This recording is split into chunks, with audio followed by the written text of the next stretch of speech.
It took us away from Africa with the intention to steal our culture. The good father passed by and said, humble yourself, my little ones. Humble yourself, my children. Humble yourselves. Oh, my brother, it is. Oh, Wiley and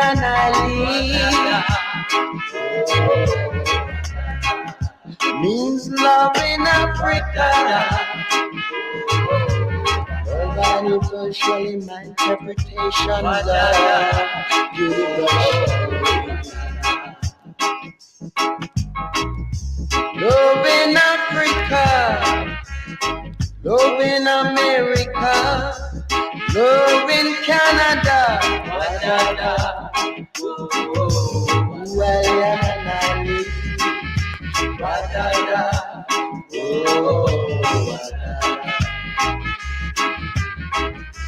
Every knee shall bend,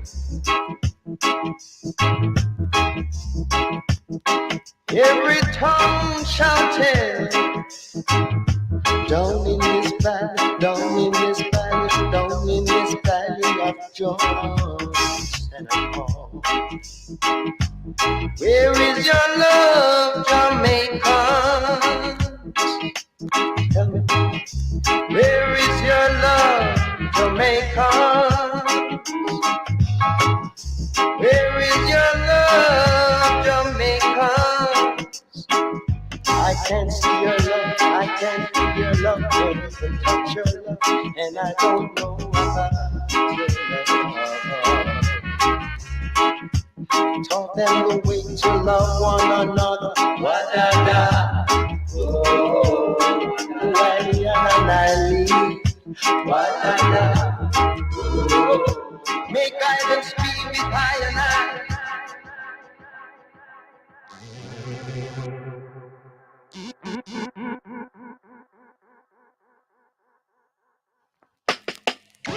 Took us away from Africa with the intention to steal our culture.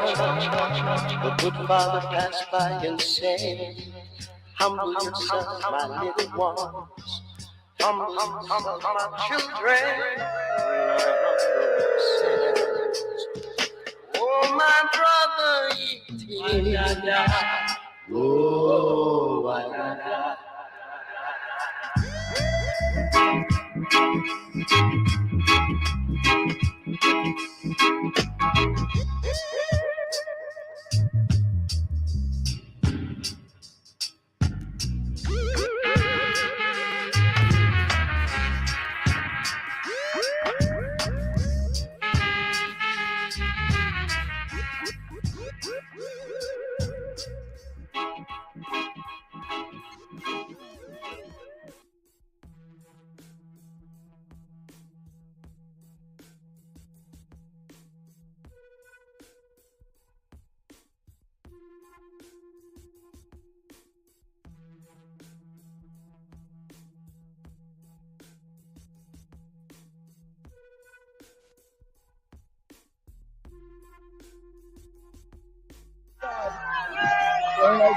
Hashem, throw an egg to God. Throw an egg to God. That's the goal right there. That's the guy. That's the guy running away right there.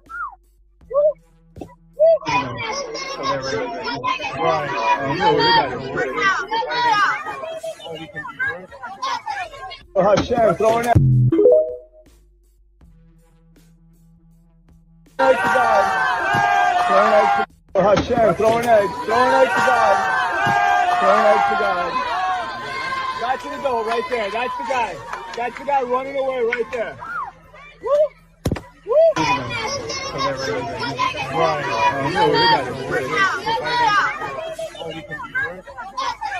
Hashem, throw an egg.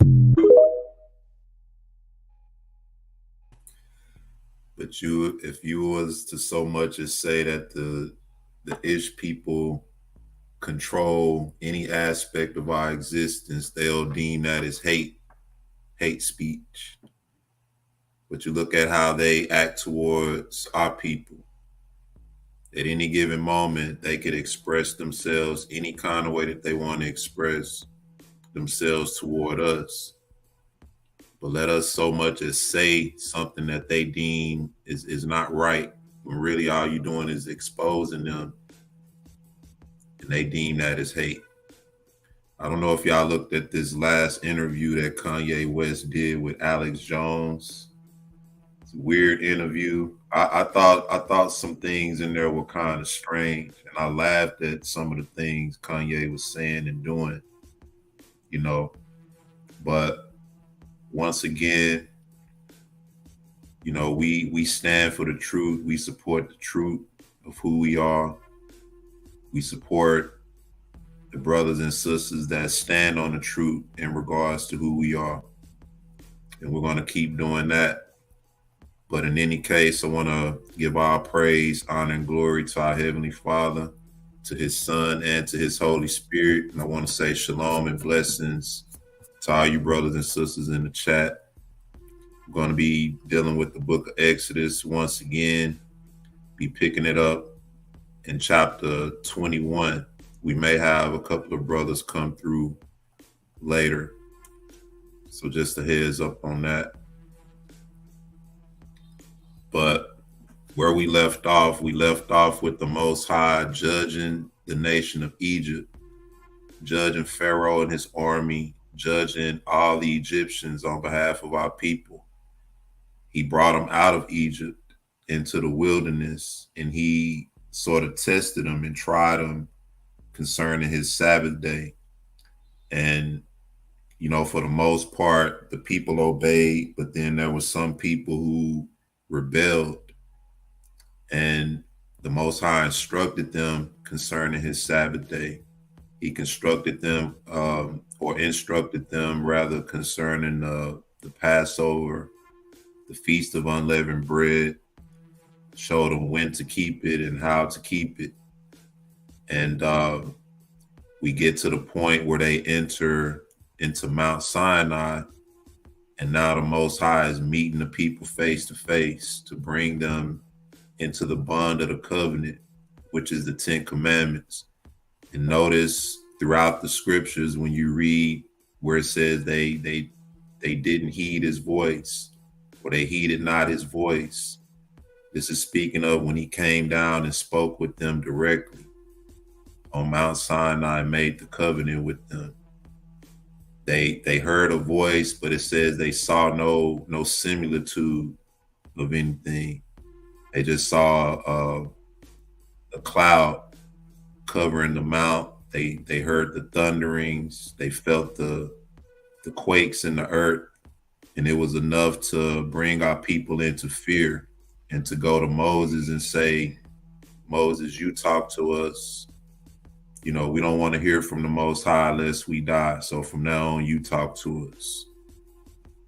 And within that instance, the Most High brought his covenant to the people. They agreed to the covenant.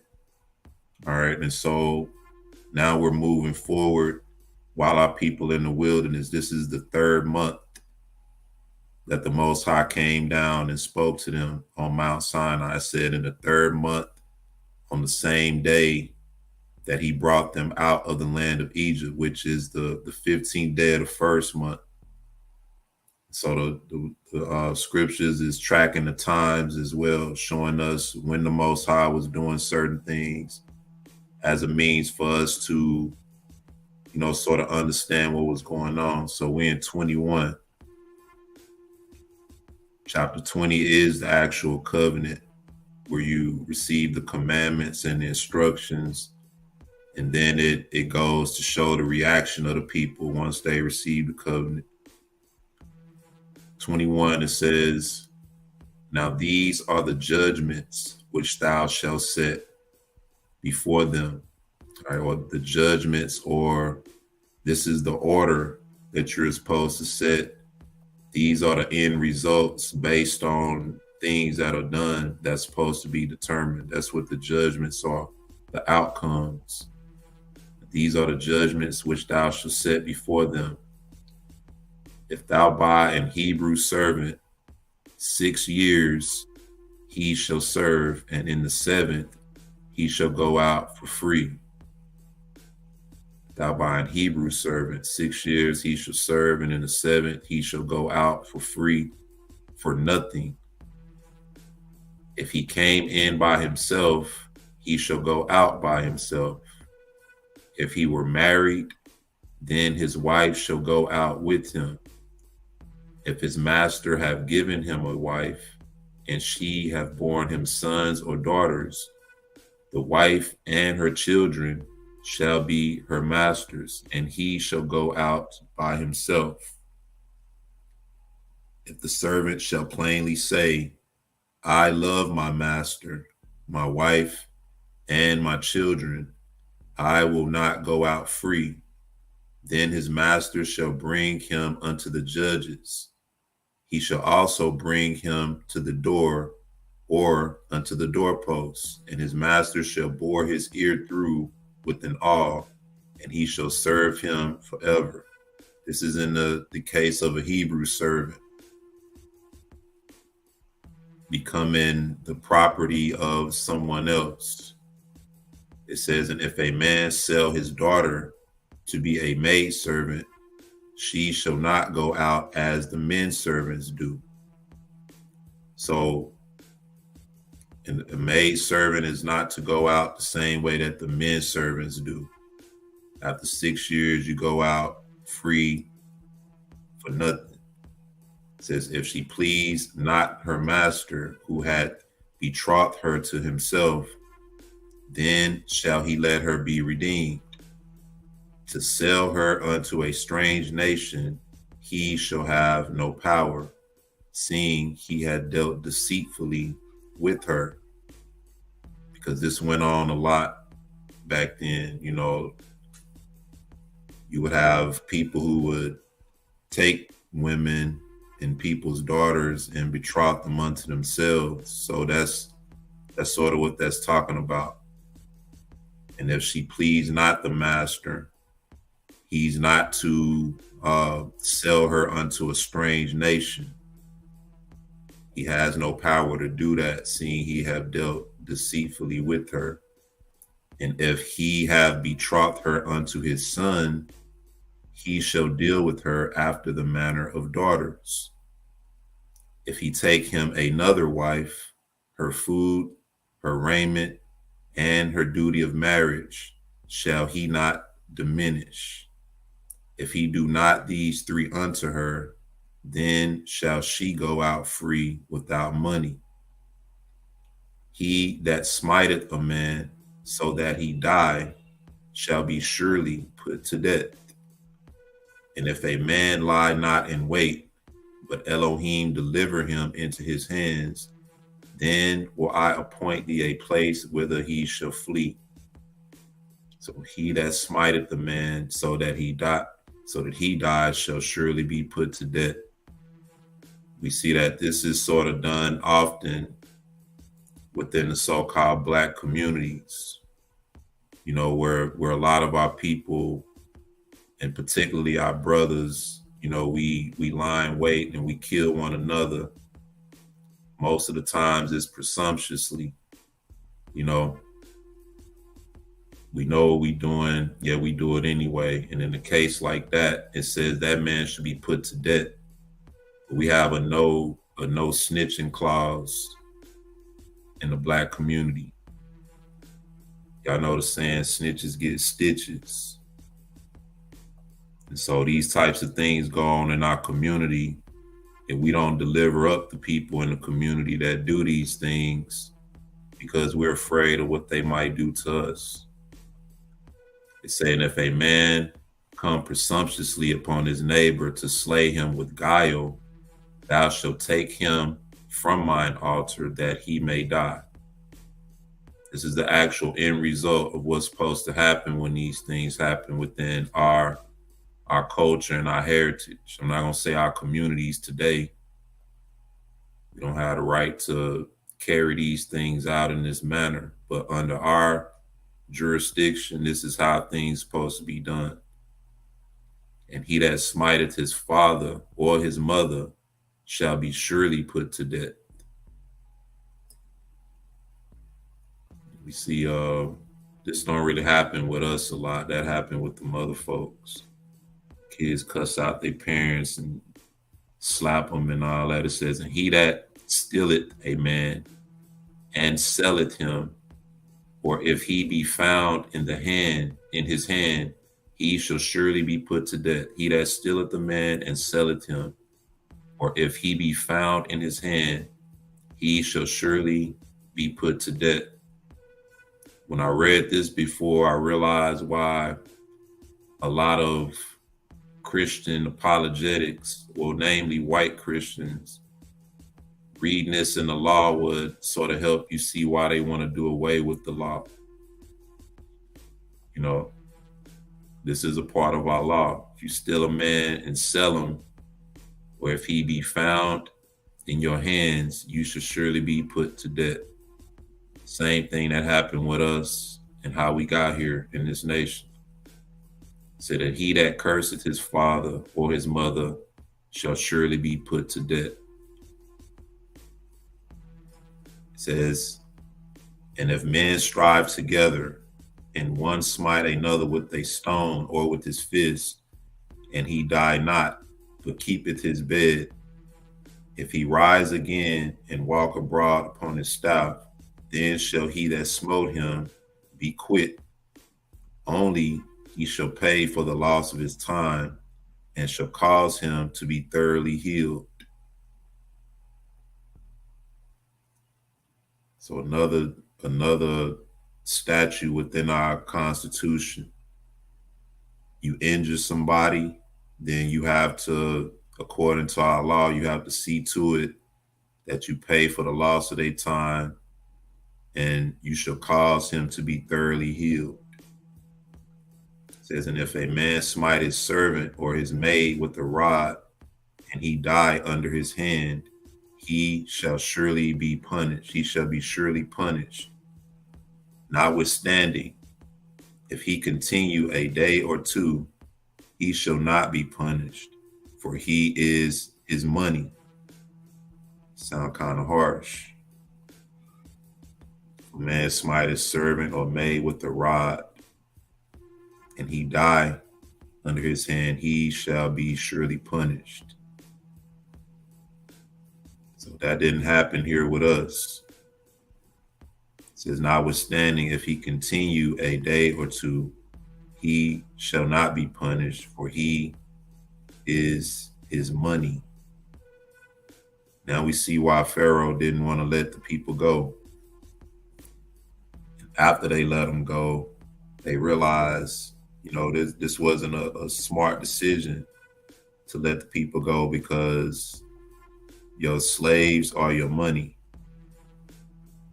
It says, if men strive and hurt a woman with child, so that her fruit depart from her, and yet no mischief follow, he shall be surely punished according to the woman's husband will lay upon them, and he shall pay as the judges determine.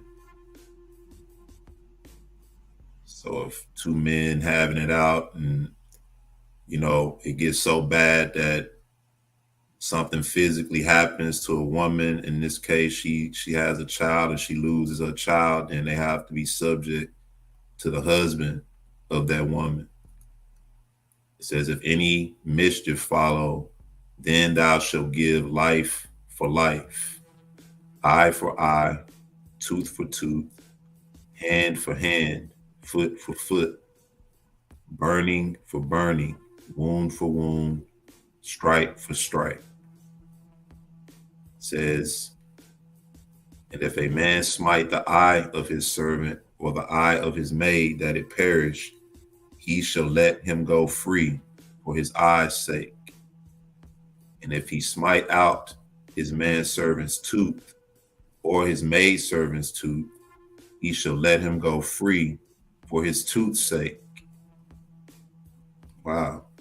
It says, if an ox gore a man or a woman that they die, then the ox shall be surely stoned, and his flesh shall not be eaten, but the owner of the ox shall be quit. So If you got animals and your animals are untamed, and something happens to somebody by your animals being untamed and untrained, then they have to be stoned. And it says you can't eat of the flesh of that animal, that ox in this case. And his flesh shall not be eaten, but the owner of the ox shall be quit. And if the ox were wont to push with his horn in time past, and it had been testified to his owner, and he had not kept him in, but that he had killed a man or a woman, the ox shall be stoned, and his owner also shall be put to death. So if you got an out of control beast in your ownership, and you've been warned about it, is getting loose and attacking people, you haven't done anything about it, and it kills a man or a woman, that ox should be stoned, and also the owner of that ox shall be put to death. If there be laid on him a sum of money, then he shall give for the ransom of his life whatsoever is laid upon him. Whether he have gored a son or have gored a daughter, according to this judgment shall it be done unto him. If the ox shall push a manservant or a maidservant, he shall give unto their master 30 shekels of silver, and the ox shall be stoned. If a man shall open a pit, or if a man shall dig a pit and not cover it, and an ox or an ass fall therein, the owner of the pit shall make it good and give money unto the owner of them, and the dead beast shall be his. So you dig a pit and don't cover it, and somebody's ox fall in it, then you have to pay the cost for that. And if one man's ox hurt another's, that he die, then they shall sell the live ox and divide the money of it, and the dead ox also they shall divide. Or if it be known that the ox hath used to push in times past, and his owner hath not kept him in, he shall surely pay ox for ox, and the dead shall be his own. 22. It says, if a man shall steal an ox or sheep and kill it or sell it, he shall restore 5 oxen for an ox, and 4 sheep for a sheep. So somebody steal one of your livestock and kill it or sell it, then they have to pay interest on what they stole, depending on what it is. If it's an ox, 5 oxen for an ox, 4 sheep for a sheep. If a thief be found breaking up and be smitten that he die, there shall no blood be shed for him. If the sun be risen upon him, there shall be blood shed for him. For he should make full restitution. If he have nothing, then he shall be sold for his theft. So for thieves among the people, so if a thief be found breaking up and be smitten that he die, there shall no blood be shed for him. I've known of plenty instances where I'm from where, certain people will get caught breaking into people's stuff and get killed on the spot. And nothing happens to the person that actually pulled the trigger on them. Usually that's usually how it's done. So he's saying right here, if a thief be caught and be smitten that he died, there shall no blood be shed for him. If the sun be risen upon him, there shall be blood shed for him. For he should make full restitution. And if he have nothing, then he shall be sold for his theft. You get caught stealing and you don't have the means. More than likely, if you're stealing, you probably don't have the means to pay back what you stole, because you have to pay back more than what you stole. So in that case, you'll be sold off. If the thief be certainly found in his hand alive, if the theft be certainly found in his hand alive, whether it be ox or ass or sheep, he shall restore double. If a man shall cause a field or vineyard to be eaten, and shall put in his beast, and shall feed in another man's field, of the best of his own field and of the best of his own vineyard shall he make restitution. Keep your animals out of other people's yards.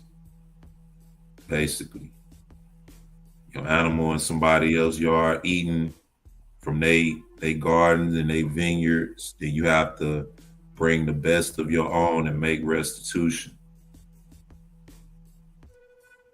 It says, if fire break out and catch in thorns, so that the stacks of corn or the standing corn of the field be consumed therewith, he that kindleth the fire shall surely make restitution. Stacks of corn. I've heard, people try to talk about corn is not something that was in those parts of the world. They say corn is more of a European crop, what you see corn all through the scriptures, unless this is something else. It says, if a man shall deliver unto his neighbor money or stuff to keep, and it be stolen out of the man's house, if the thief be found, let him pay double. If the thief be not found, then the master of the house shall be brought unto the judges, to see whether he have put his hand unto his neighbor's goods. So somebody, if you're holding something for somebody and somebody comes steal it, if the thief is caught, then let him pay double. But in some cases, people will try to use that as an opportunity for themselves. So in that case, you bring them to the judges and they'll judge that matter. It says, for all manner of trespass, whether it be for ox, for ass, or sheep, for raiment, or for any manner of lost thing, whether another challenge it to be his, the cause of both parties shall come before the judges, and whom the judges shall condemn, he shall pay double unto his neighbor. If a man deliver unto his neighbor an ass, or an ox, or a sheep, or any beast to keep, and it die or be hurt or driven away, no man seeing it, then shall an oath of Yahuwah be between them both, that he hath not put his hand unto his neighbor's goods. And the owner of it shall accept thereof, and he shall not make it good. So if somebody's stuff come up missing and nobody can really be a witness, then there has to be an oath between the two people involved. It says, and if it be stolen from him, he shall make restitution unto his owner thereof, unto the owner thereof. If it be torn in pieces, then let him bring it for witness, and he shall not make good that which was torn. And if a man borrow aught of his neighbor, and it be hurt or die, the owner thereof being not with it, he shall surely make it good. But if the owner thereof be with it, he shall not make it good. If it be an hired thing, it came from his hire. So if you borrow aught from your neighbor and it be hurt or die, the owner thereof being not with it, he shall surely make it good. So it's like if you go and borrow somebody's lawnmower, and while you cutting your grass, you come across a big stump in the ground, and you end up breaking the blade, then you have to pay for that. But if the owner is there with it and using it, and he's cutting it, and that happened, then it's not It's not your responsibility. It says, but if the owner thereof be with it, he shall not make it good. If it be an hired thing, it came for his hire. And if a man entice a maid that is not betrothed and lie with her, he shall surely endow her to be his wife. Say, if a man entice a maid that is not betrothed and lie with her, he shall surely endow her to be his wife. So basically, if a man see a woman and he likes her and entices her and lies with her, then by custom of our people, you are to endow her to be your wife. It says, if her father utterly refuse to give her unto him, he shall pay money according to the dowry of virgins. So if the father refuse, then you have to pay a dowry according to virgins.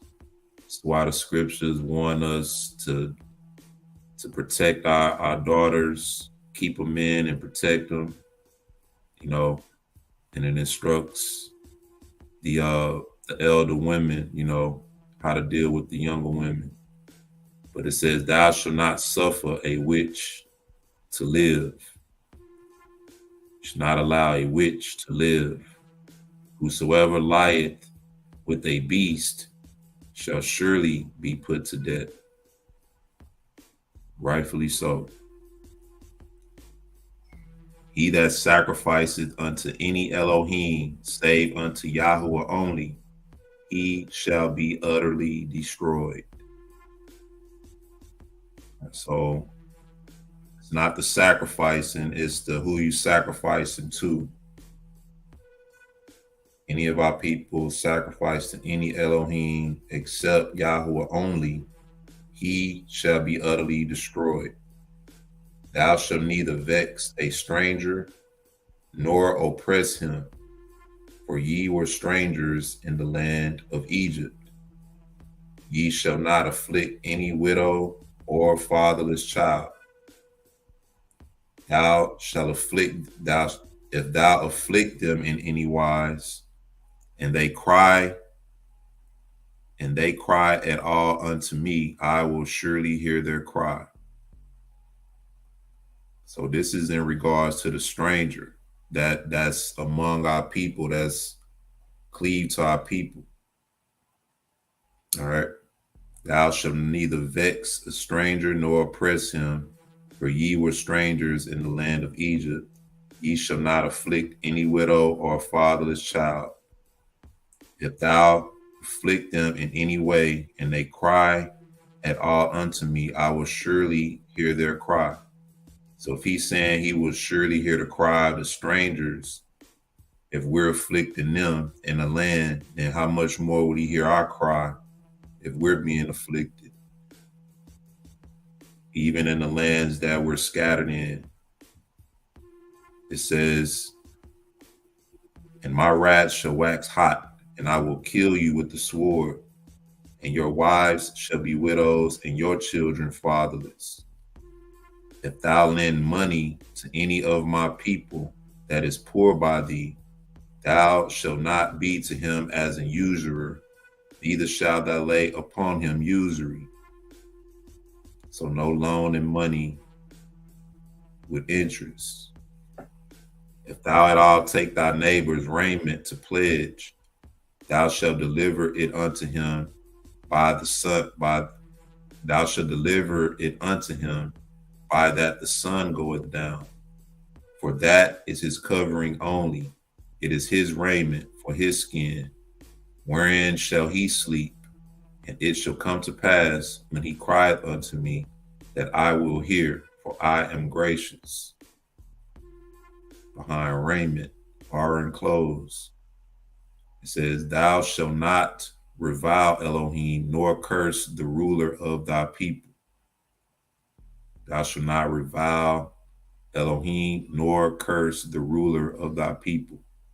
Thou shalt not delay to offer the first of thy ripe fruits and of thy liquors, The firstborn of thy sons shalt thou give unto me. Likewise shalt thou do with thine oxen and with thy sheep. 7 days it shall be with his dam. On the 8th day thou shalt give it me, and ye shall be a holy man unto me. Neither shall ye eat any flesh that is torn of beasts in the field. Ye shall cast it to the dogs. So don't eat animals that were devoured by other animals. He say you cast that to the dogs. All right.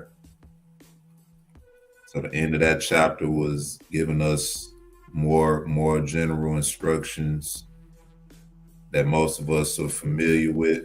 We're in 23, and a lot of these laws, if you look at them, a lot of them seem sort of simplified. But even these laws would benefit, these ways of life would benefit for people that would humble themselves to him. That's why he said, righteousness exalts a nation, but sin is a reproach to any people. It's a lot of basic, everyday life things that people don't understand. How to live next to your neighbor, how to deal with your neighbor in case their property come up missing or is out of place. You see your neighbor's property, you to take it back to them and not keep it to yourself. If your neighbor is holding something for you and something happens to it, there's a process to go by that. Like I said, depending on the heart of the individual, they might look at that as an opportunity. They might say somebody stole it, but ended up keeping it to themselves the whole time. Remember, these our ancestors during this time. Their hearts wasn't really circumcised to the Most High. So now Moses is teaching them all of this stuff. Whereas when we read in the future, it says that a man shall not teach another man, for everybody shall know Elohim from the least to the greatest. So a lot of these things going to be already embedded in our hearts by the grace of the Most High, the grace and the power of the Most High. It says 23, thou shalt not raise a false report. Put not thine hand with the wicked to be an unrighteous witness. Thou shalt not raise a false report. Put not thine hand with the wicked to be an unrighteous witness. That's what happened to Mashiach. It says, thou shalt not follow a multitude to do evil, neither shalt thou speak in a cause to decline after many to wrest judgment. Putting your 2 cents in and adding your opinions in there to further rest or to twist judgment. That's what rest means right here.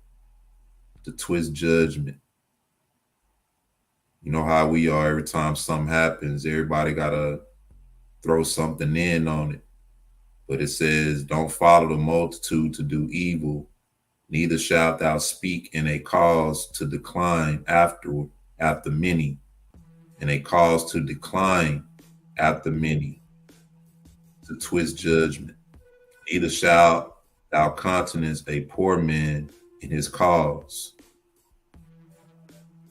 Don't criticize and look down on people who are in a low estate. Because the Most High can take a poor man and make him rich overnight.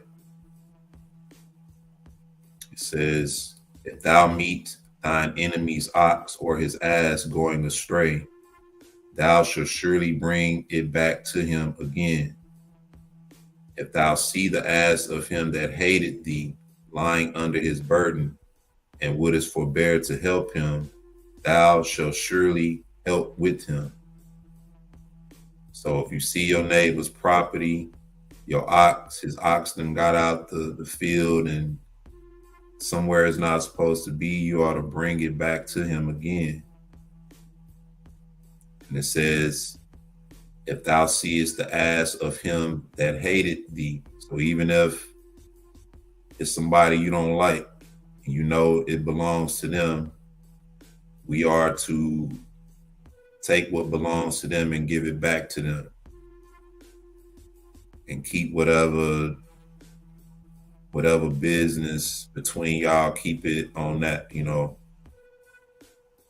says, thou shalt surely help with him. Thou shalt not twist or wrest the judgment of thy poor in his cause. Keep thee far from a false matter, and the innocent and righteous slay thou not, for I will not justify the wicked. Already we see that the laws that we have are unlike any other laws that anybody else live by. It's like the laws here in America, they're more political laws, and they're more set up and established to sort of control the people instead of having it something that's central to the people. Most people don't even understand the laws of this nation. It says, if thou shalt take no gift, for the gift blinded the wise and perverted the words of the righteous. No bribes. No, it's like we see somebody worshiping another god, we're supposed to take them to the priest. They offer you something, don't accept it. It says also, thou shalt not oppress the stranger, for ye know the heart of a stranger, seeing ye were strangers in the land of Egypt. In 6 years thou shalt sow thy land, and shalt gather in the fruits thereof. But the 7th year, underline that, but the 7th year thou shalt let it rest and lie still, that the poor of thy people may eat, and what they leave, the beasts of the field shall eat. So not only did he instruct our people concerning a Sabbath, 6 days, working and then resting on the 7th, we see that the land is also to observe and keep a Sabbath as well. And we're to let the land rest in the 7th year. It said, 6 years thou shalt sow thy land and shalt gather in the fruits thereof, but the 7th year thou shalt let it rest and lie still, that the poor of thy people may eat, and what they leave, the beasts of the field shall eat. So it says that the poor of thy people may eat. So this 7th year Sabbath was leading up to a system known as the Jubilee year. Everything worked in one accord within the Most High system. But we'll read more into that as we continue.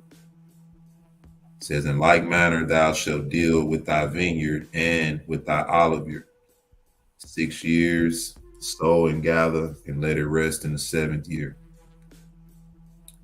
Now, watch this. 6 days thou shalt do thy work, and on the 7th day thou shalt rest, that thine ox, thine ass may rest, and the son of thy handmaid and the stranger may be refreshed. And in all things that I have said unto you, be circumspect, and make no mention of the name of other Elohim, neither let it be heard out of thy mouth. So the Most High is how Paul say, I'm jealous over you with the godly jealousy. And the Most High is saying that not only do he not want us worshiping other Elohims, he said, make no mention of the name of other Elohim, neither let it be heard out of thy mouth. So don't even mention no other Elohims. 3 times thou shalt keep a feast unto me in the year. Thou shalt keep the feast of Mazot, the unleavened bread. And it says, thou shalt eat unleavened bread 7 days as I commanded thee, in the time appointed in the month of Abib, for in it thou camest out of Egypt, and none shall appear before me empty. So on the 15th day of the first month is when the Most High brought our people out of Egypt in haste. It says, and the feast of harvest, the first fruits of thy labors which thou hast sown in the field, and the feast of ingathering, which is in the end of the year, when thou hast gathered in thy labors out of the field. 3 times in the year all thy males shall appear before Adonai Elohim. Thou shalt not offer the blood of my sacrifice with leavened bread, neither shall the fat of my sacrifice remain until the morning. The first of the first fruits of thy land shalt thou bring into the house of Yahweh thy Elohim. Thou shalt not seethe a kid in his mother's milk. It's one of the most, it's a controversial passage right here at the end of 19. It's a reason why a lot of people claim not to eat cheeseburgers. But I don't think that's what that's alluding to. You know, thou shalt not seethe a kid in his mother's milk. You know, a kid is usually talking about a goat or a lamb that's young, that's still being nurtured from the milk of his mother. And so nowadays that they take that and they call it veal, you know. That's what they call the veal. So we're not supposed to eat that. It says, behold, I send an angel before thee to keep thee in the way and to bring thee into the place which I have prepared. Beware of him and obey his voice, and provoke him not, for he will not pardon your transgressions, for my name is in him. So this angel, he said, he sent before them. It says he won't pardon your transgressions.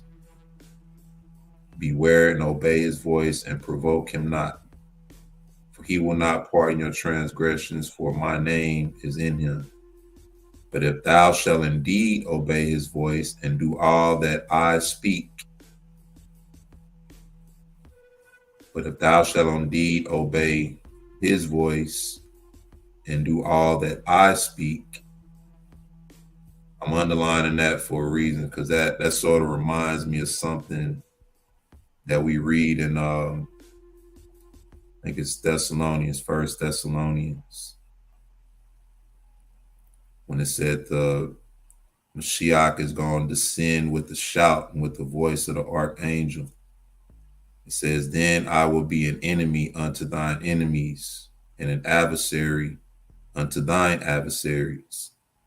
For mine angel shall go before thee and bring thee unto the Emorym, the Kittim, and the Perizim, and the Canaanites, and the Kiwim, the Hivites, and the Jebusites, and I will cut them off.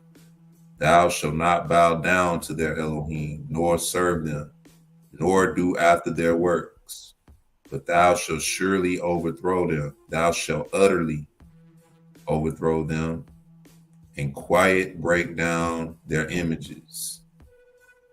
And ye shall serve Yahweh your Elohim, and he shall bless thy bread and thy water, and I will take sickness away from the midst of thee. So a lot of times, you know, the reason I said that we stand on the truth, or I'm gonna just speak for myself in this regard. I stand on the truth that a lot of these brothers is speaking out now, you know, because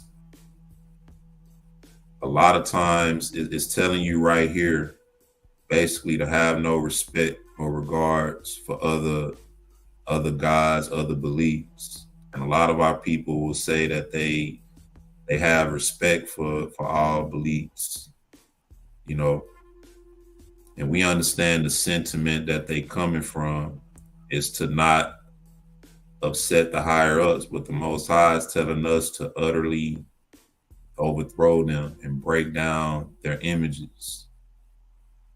So that's basically saying don't have any regard, any respect for none of that. It says, cast, there shall nothing cast their young, nor be barren in thy land.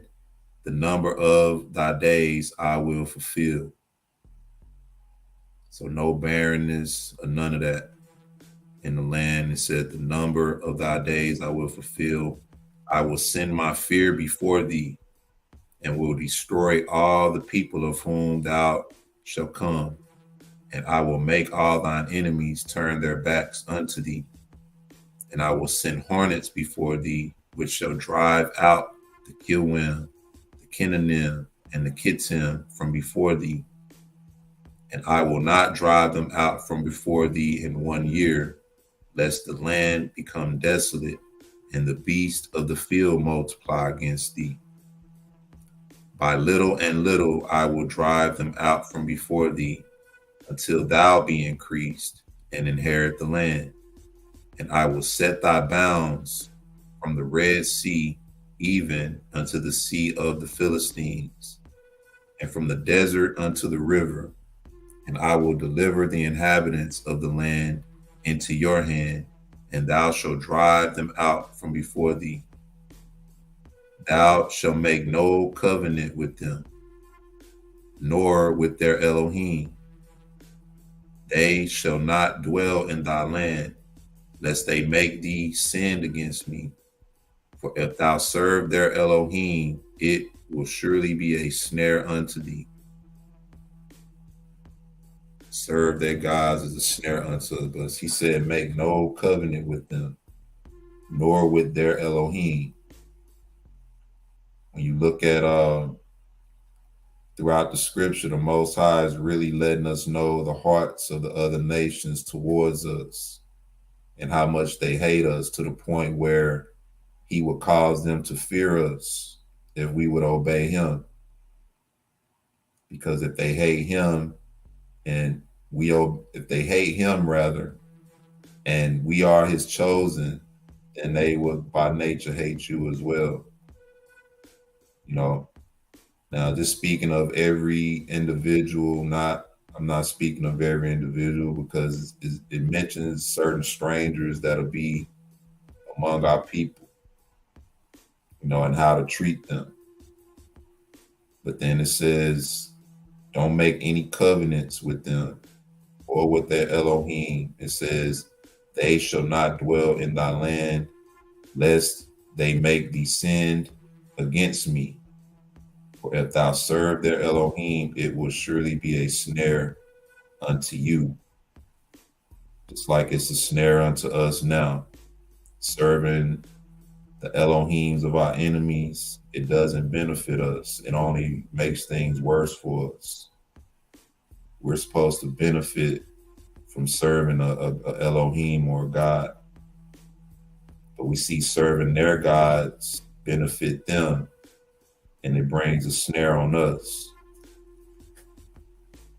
It says, he said unto Moses, come up unto Yahweh, thou and Aaron and Nadab and Abihu, and 70 of the elders of Israel, and worship ye afar off. And Moses alone shall come near Yahweh, but they shall not come nigh, neither shall the people go up with him. And Moses came and told the people all the words of Yahweh and all the judgments. And all the people answered with one voice and said once again, all the words which Yahweh has said will we do. I'm noticing here too a sort of a hierarchy or an order. When Moses come, he tells him to bring the elders with him, but then he separates Moses and said, Moses alone shall come near to Yahweh, but everybody else is to worship afar off. So this is somewhat symbolic of how it is with us and Mashiach being our mediator. A lot of people like to dismiss Mashiach, excuse me. A lot of people like to dismiss Mashiach and think that we can go right to the Father, when in essence, if it wasn't for Mashiach, the Father would have nothing to do with us. Mashiach is the only reason that the Father is appeased on our behalf. If it wasn't for that, we would probably be worthless, wouldn't be worth anything to the Father because of our nature, because of our iniquities. We wouldn't have forgiveness of sins or anything. We wouldn't have a mediator at all. But to me, this is somewhat symbolic of that. You brothers and sisters can let me know what y'all think. But it says, and Moses came and told the people all the words of Yahweh and all the judgments, and all the people answered with one voice and said, all the words which Yahweh has said will we do. And Moses wrote all the words of Yahweh and rose up early in the morning and builded an altar under the hill and 12 pillars according to the 12 tribes of Israel. And he sent young men of the children of Israel, which offered burnt offerings and sacrificed peace offerings of oxen unto Yahweh. And Moses took half of the blood and put it in basins, and half of the blood he sprinkled on the altar. And he took the book of the covenant and read in the audience of the people. And they said, all that Yahweh had said will we do and be obedient. That's the third time we heard that so far. But now they're coming under the blood covenant. It says, and Moses took the blood and sprinkled it on the people and said, behold, the blood of the covenant which Yahweh had made with you concerning all these words. So I guess in essence, this is also what would be considered the bond of the covenant as well. He gave him the 10 commandments on Mount Sinai, and now he's coming into the bond of the covenant by blood. It says, then went up Moses and Aaron, Nadab and Abihu, and 70 of the elders of Israel, and they saw the Elohim of Israel. And there was under his feet as it were a paved work of a sapphire stone, and as it were the body of heaven in its clearness. And upon the nobles of the children of Israel he laid not his hand. Also they saw Elohim and did eat and drink. So they saw a vision in the heavens. I'm gonna just call it that for the lack of a better word. It was a what's that word? I forget the name of that word, where you can see, where the Most High can cause you to see visions in the heavens. And he can cause you to see the spiritual elements around you. Apparition, that's the name. That's what the word is, apparition. Apparition is like it calls it a ghostly vision, but you know the other term for it is like a divine vision that you can see. It says, and Yahweh said unto Moses, come up to me in the mount and be there, and I will give thee tables of stone and a Torah and commandments which I have written, that thou mayest teach them. And Moses rose up, and his minister Joshua, And Moses went up into the mount of Elohim. He said unto the elders, Tarry ye here for us until we come again unto you. And behold, Aaron and Hur are with you. If any man have any matters to do, let him come unto them. And Moses went up into the mount, and a cloud covered the mount, and the glory of Yahweh abode upon the Mount Sinai. And the cloud covered it 6 days. And the seventh day he called unto Moses out of the midst of the cloud. And the sight of the glory of Yahweh was like devouring fire on the top of the mountain in the eyes of the children of Israel. It says, and the sight of the glory of Yahweh was like devouring fire on the top of the mount in the eyes of the children of Israel. And Moses went into the midst of the cloud and got him up into the mount. And Moses was in the mount 40 days, 40 nights. So a lot of people miss that as well when it talks about the sight that they saw was like a devouring fire on the top of the mount. And Moses went up into that. So when you read the book of Enoch, you will see that the visions that he was able to see, he saw a lot of fire in the heavens, images of fire. He saw a great sea. It said he was standing on top of looked like a great sea of nothing but fire, and a host of other things he described. But when most people think of the Most High, they don't think about a devouring fire. It says, and Yahweh spake unto Moses, saying, Speak unto the children of Israel, that they bring me an offering. Of every man that giveth it willingly with his heart, ye shall take my offering.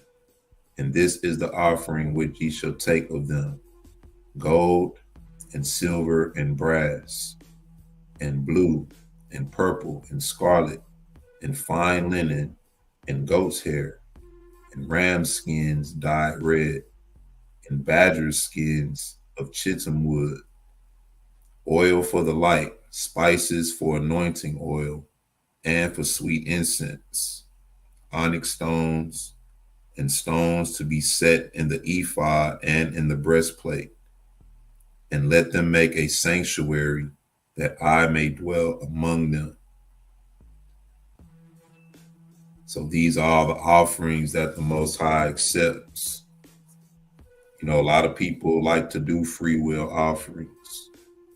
The Most High he's open to receiving free will offerings, but even within these free will offerings, there's certain things that he required. Otherwise, without these instructions, you would bring something abominable before the Most High out of the free will of your heart. So these are the instructions, on how to bring free will offerings and what offerings to bring.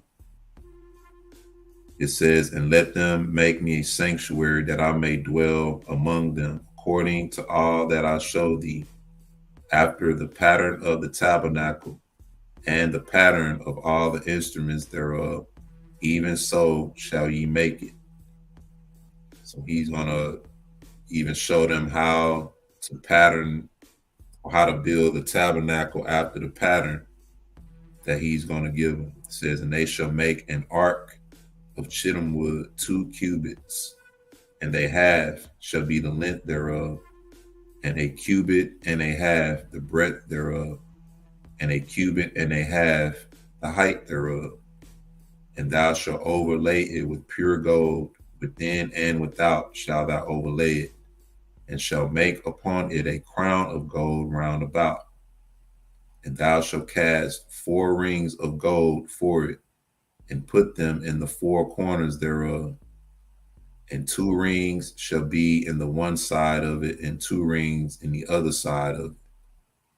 And thou shalt make staves of shittim wood and overlay them with gold. And thou shalt put the staves into the rings by the sides of the ark, that the ark may be borne with them. And the staves shall be in the rings of the ark, they shall not be taken from it. So the staves that's used to carry the ark, if you can imagine that, these are like rods. It said shittim wood, rods overlaid with gold, put through each side of the ark to pick it up and carry it. He's saying these staves are to remain, they shall not be taken from it. And thou shalt put into the ark the testimony which I shall give thee. And thou shalt make a mercy seat of pure gold. 2 cubits and a half shall be the length thereof, and a cubit and a half the breadth thereof. And thou shalt make 2 cherubims of gold, of beaten work shalt thou make them, in the 2 ends of the mercy seat. And make 1 cherub on the one end, and the other cherub on the other end. Even of the mercy seat shall ye make the cherubims on the 2 ends thereof.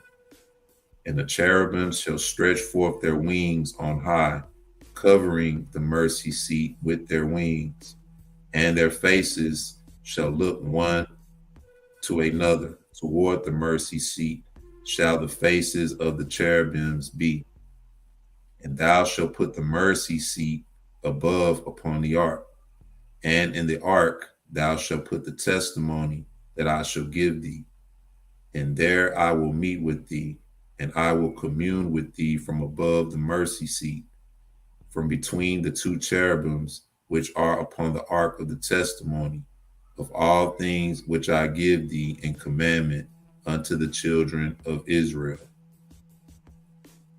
So he's commanding them on how to build the ark, and he's telling them to take the testimony that he gave them and place it in the ark, that he will commune with them from that mercy seat. It says, thou shalt also make a table of shittim wood, 2 cubits shall be the length thereof, and a cubit the breadth thereof, and a cubit and a half the height thereof.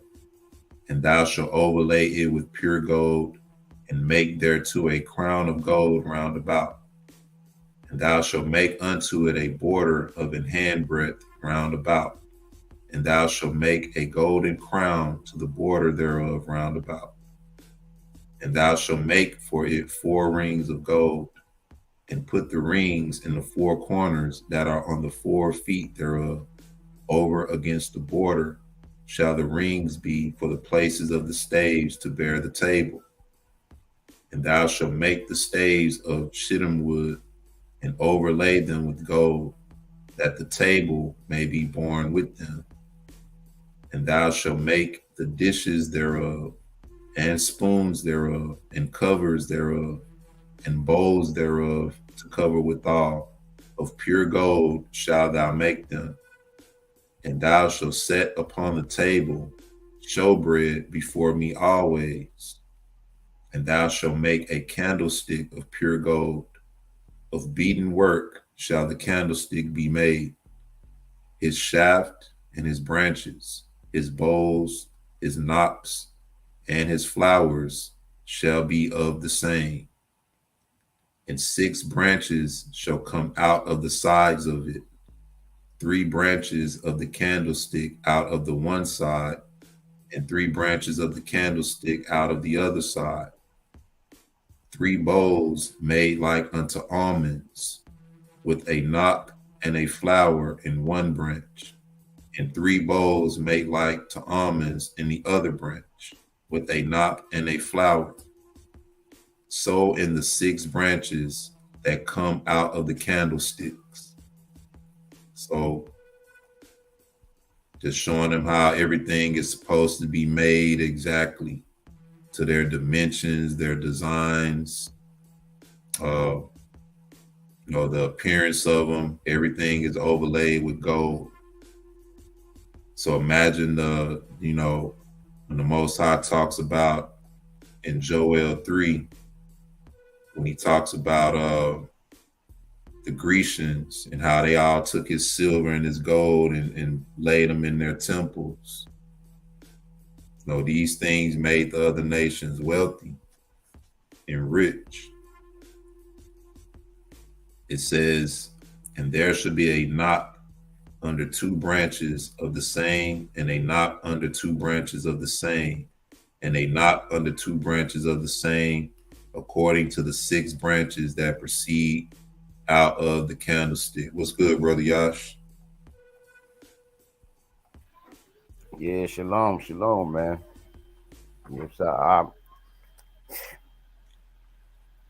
hey, I don't know what to say, man. I'm a little bit late, but I couldn't resist, man. We're getting we in the juicy parts of the books, if you ask me, man. Yeah. Right. We in the juicy parts. This is like I said, we get into the parts where the Most High is instructing our people. And the thing about it, before we even get into the parts where he's instructing our people, they had already agreed to do everything the Most High said to do before they even received the covenant. You know, they agreed to it 3 times, and the 3rd time is when they entered into the blood covenant.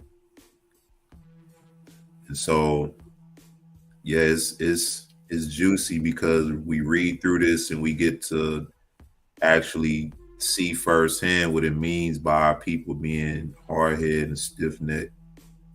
You know, we Yeah, get to understand what that means so that, you know, we can look at ourselves and examine ourselves. right. Because when you look at this, the Most High gave us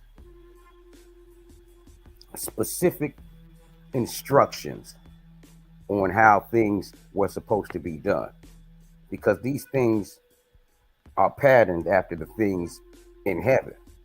So when he was giving us this temple, and I'm not talking about the outward, but he was giving us the inward. He's actually given us.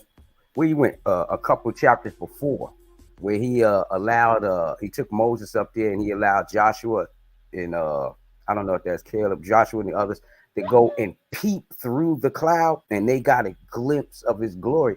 And this is how we get a glimpse into his glory, at least, and a glimpse into his order, how he does things a certain way, you know.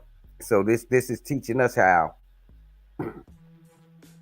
we like to go about and establish our own way, you know. And that's what he means when he's talking about doing things uh in your own, that make things right in your own eyes, because he gave us a pattern of these things before.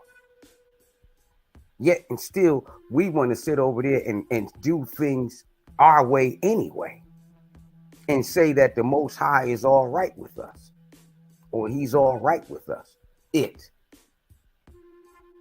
or he knows my heart, without considering that because he knew your heart, he gave us specific instructions on how to do something. That's why he says this book of the law shall depart not out of thine heart, but you should meditate on it day and night, and therein you will have good success. But continue on, my brother. Amen. You know, the Bible says 2 things. It tells us that all scripture is profitable for doctrine, for reproof, for correction, and then it says for instruction in righteousness. So we have to be instructed on how to do things properly. That's why even with the free will offerings, we just read that if a person bring a free will offering, this is what they are to bring, you know, because like I said, if you go about it without instruction, you might do something that's unclean or abominable. And then it says, the Apostle Paul says that our people have a zeal for Elohim, but not according to righteousness. For them going about to establish their own righteousness have not established the righteousness of the Most High. So it's all about, being instructed on how to serve the Most High. A lot of times we get too prideful because, like you said, we want to do things our own way, and it's really not to appease the Most High. Just like we deal that way with people. We try to have our own standards with people, and what ends up happening is, you end up being separated from people, not being able to connect because we don't have no understanding of each other. This person don't really, like this or like that. So I'm gonna refrain from that, but instead we force our own selves on other people and in other people's spaces.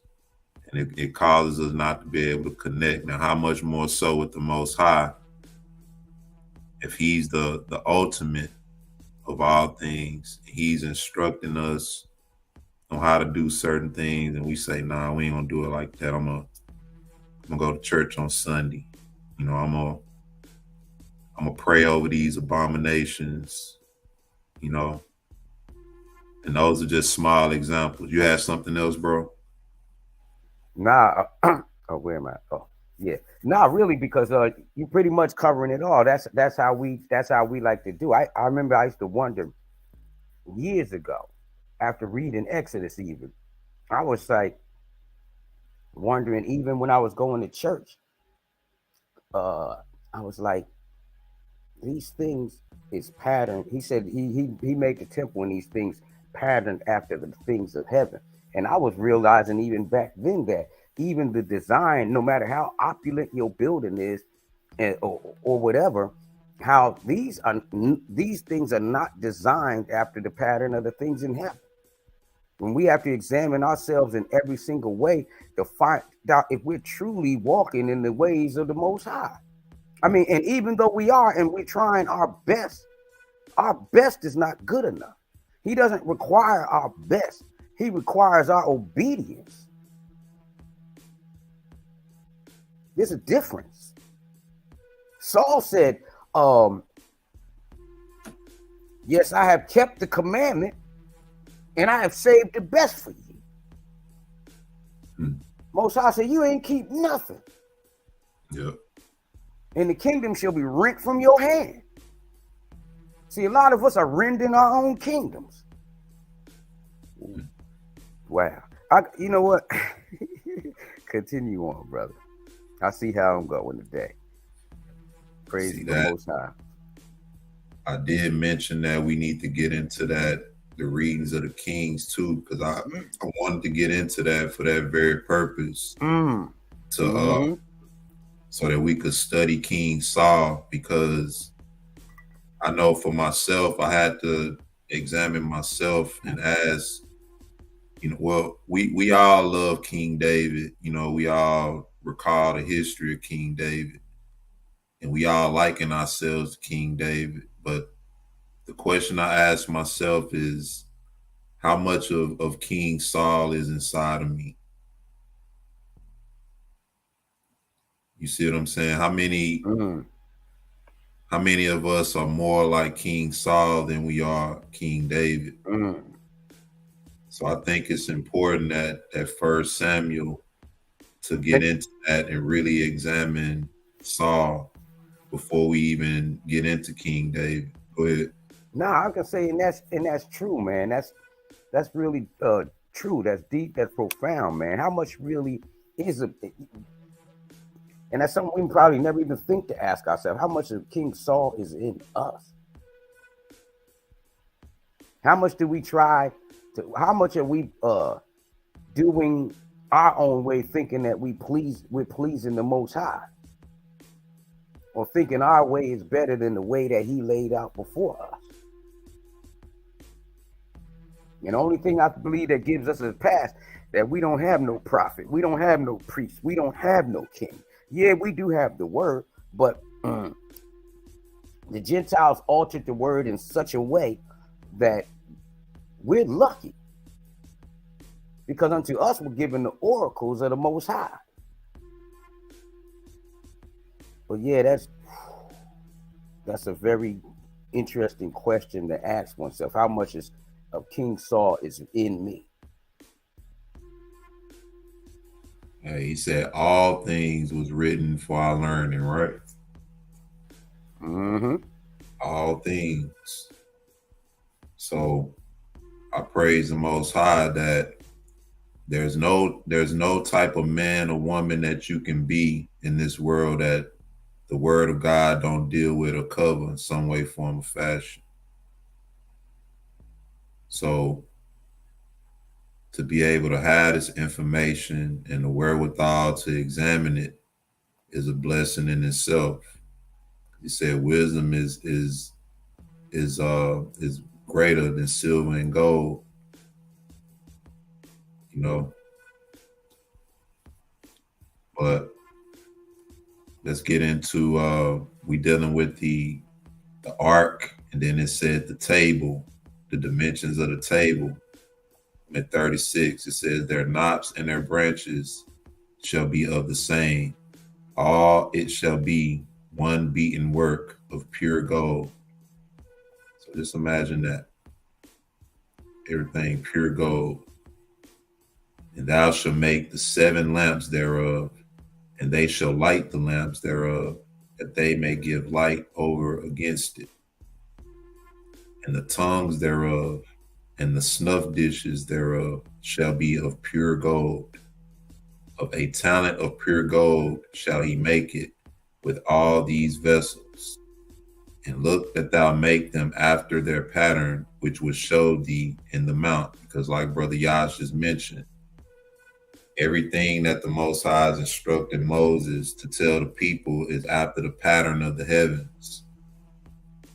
You know, even when we get to the Levite priests and their offices and everything that they do, that's patterned after the heavens. If you get into other texts, you'll see how the angels in these heavens operate and the things that they're doing. So this is a divine thing. We get a heritage straight from the Most High, from heaven. And all these laws that we're reading, we see that these are basic things that if we was to do these things now, they would be beneficial to us as a people. You know what? I just realized he said, make me a place that I may come and dwell with y'all. Because how many times I got a lot of church friends, and I remember even in church, how many times did we say the Lord showed up today? You know what I mean? He showed up. But he was telling us and that's why I used to have that thought back then, actually. Because I knew that the building wasn't patterned after the things in heaven. And I used to just wonder, you know, this is kind of strange, you know what I mean? I know he showed up, but this building ain't like the thing in heaven, ain't patterned after the thing in heaven. You know? And he want to be home. I think that's why he says, "Know ye not your body is the temple." So he governed us on how accordingly that we should live. Because we can't make anything comparable for him to come and dwell in. Right. Yeah, we can only do the similitudes and the likenesses. And we do a poor job at that. You know, like all this gold, he's saying make everything out of pure gold.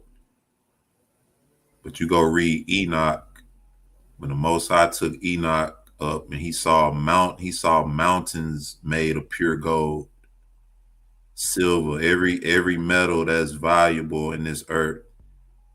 When he went up and saw in the heavens, I don't even want to say that, because the Most High took him to another area. It did say he took him up, but when he went up, he saw mountains of pure gold, huge mountains that he couldn't even describe the size of these mountains.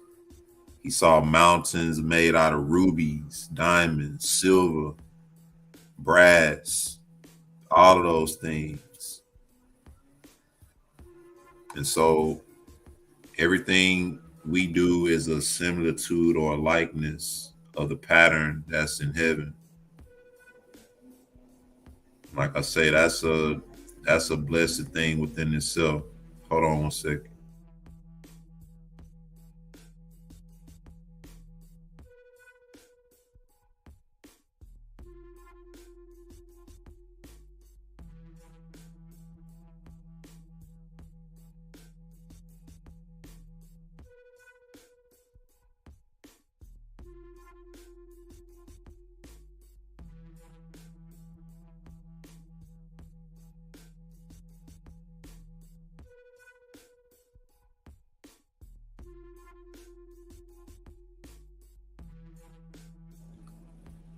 I'm gonna take a quick break and let this pass. They out there trimming the hedges, so I'll be right back.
to let that pass through. I don't know what it is, man. These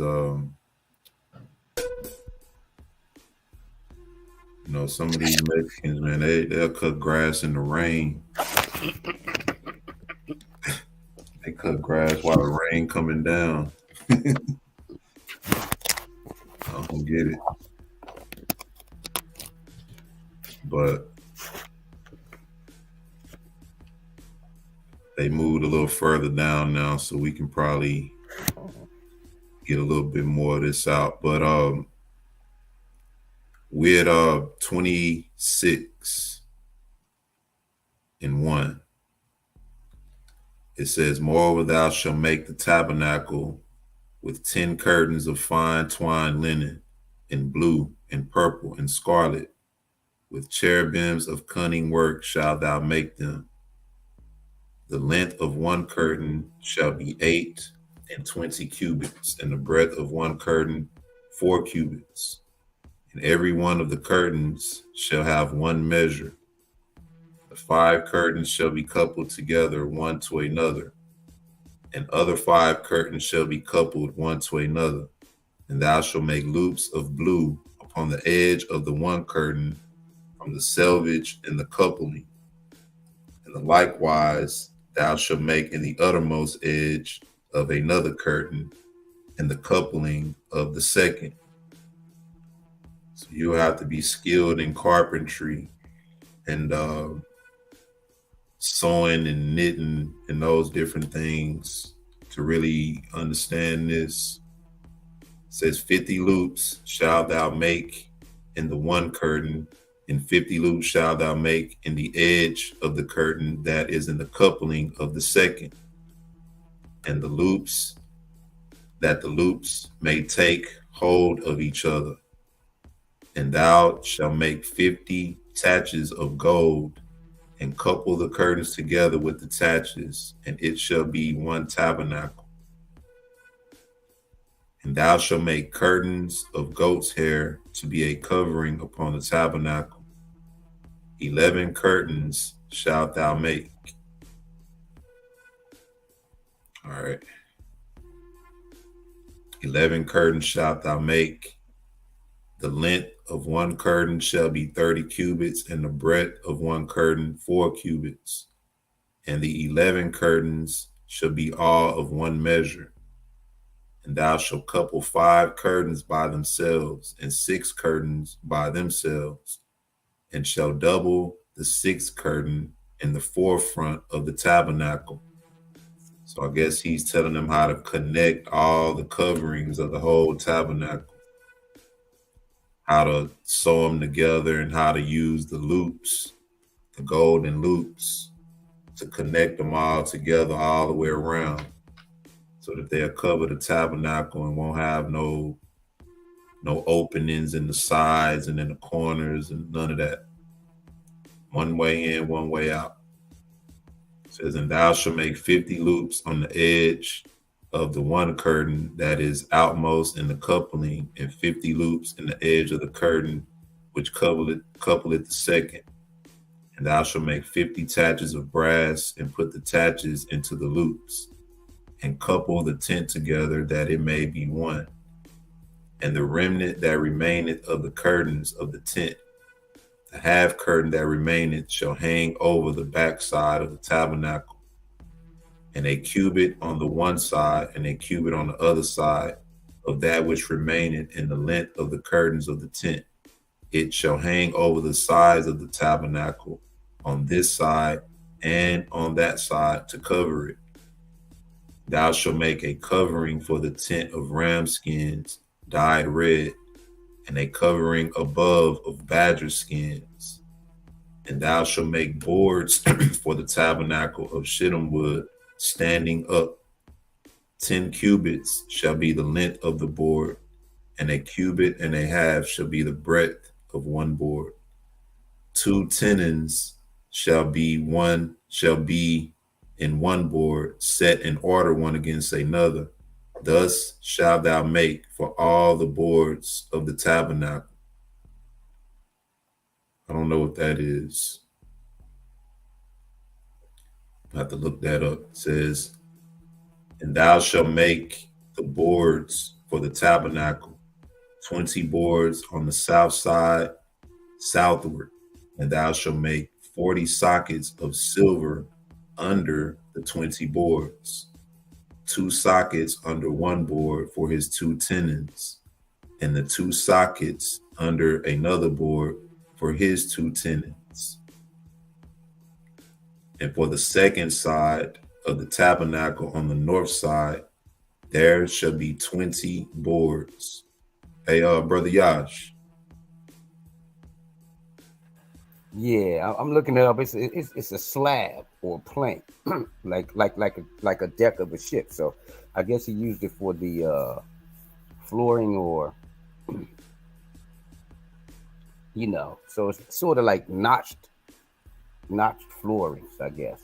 Okay. Or probably even for the walls, the inside walls, because he's saying the sides on the north side. So yeah, he was talking about how he had wood paneling. Let's look. Let's if we think of it today, the paneling. Okay.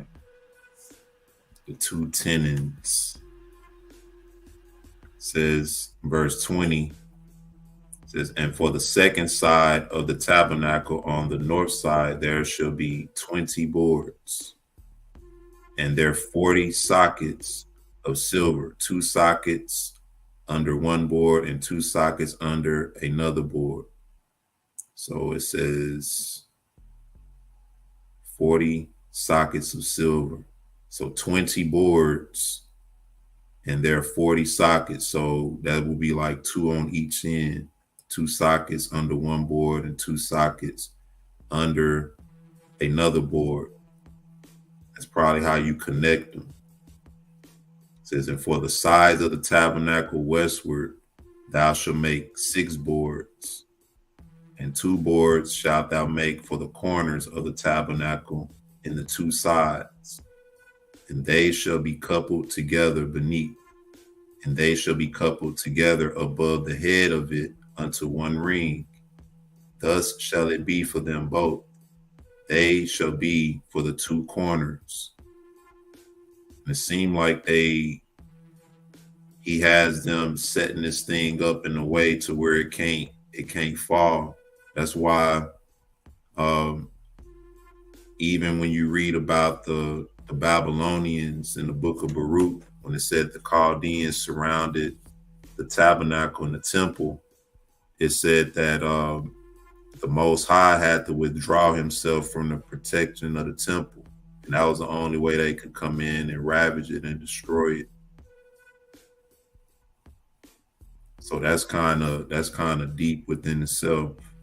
It says, and they shall be 8 boards, and their sockets of silver, 16 sockets, 2 sockets under one board and 2 sockets under another board. And thou shalt make bars of shittim wood, 5 for the boards of the one side of the tabernacle, and 5 for the boards of the other side of the tabernacle, and 5 bars for the boards of the side of the tabernacle, for the 2 sides westward.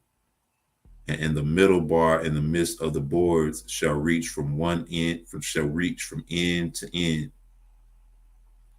And the middle bar in the midst of the boards shall reach from end to end, and thou shalt overlay the boards with gold, and make their rings of gold for places for the bars. And thou shalt overlay the bars with gold, and thou shalt rear up the tabernacle according to the fashion thereof, which was showed thee in the mount. And thou shalt make a veil of blue and purple and scarlet and fine twined linen of cunning work. With cherubims shall it be made, and thou shalt hang it upon the 4 pillars of shittim wood overlaid with gold. Their hooks shall be of gold upon the 4 sockets of silver. And thou shalt hang up the veil under the taches, that thou mayest bring in thither within the veil the ark of the testimony. And the veil shall divide unto you between the holy place and the most holy. And thou shalt put the mercy seat upon the ark of the testimony in the most holy place. And thou shalt set the table without the veil, and the candlestick over against the table on the side of the tabernacle toward the south. And thou shalt put the table on the north side, and thou shalt make an hanging for the door of the tent of blue and purple and scarlet and fine twined linen wrought with needlework. So you had people, you had carpenters, architects, you had tailors among our people. He said this had to be done with needlework. So somebody had to sew all of these things together. The artisans and all that. All that. And then we even going to read where it's going to talk about how he blessed certain men with the spirit and the ability to be to do certain artwork, with different sculptures and things like that. It says, and thou shalt make for the hanging 5 pillars of shittim wood, and overlay them with gold, and their hooks shall be of gold. And thou shalt cast 5 sockets of brass for them. 27 says, and thou shalt make an altar of shittim wood, 5 cubits long, 5 cubits broad. The altar shall be 4 square, and the height thereof shall be 3 cubits. What's 1 cubit? It's like 18 inches or something like that. 18 inches. Some sources say anywhere from 18 to 21. Yeah, right. So it said the height is 3 cubits. So you're looking at a little bit taller than 3 feet, about 3 or 4 feet. It says, well, really taller than that. Really about 4 or 5 feet. Yeah, right. 4.5, 5 feet. It says, and thou shalt make the horns of it upon the 4 corners thereof. His horns shall be of the same, and thou shalt overlay it with brass. And thou shalt make his pans to receive his ashes, and his shovels, and his basins, and his flesh hooks, and his fire pans. All the vessels thereof shall make of brass. All the vessels thereof thou shalt make of brass. And thou shalt make for it a grate of network of brass.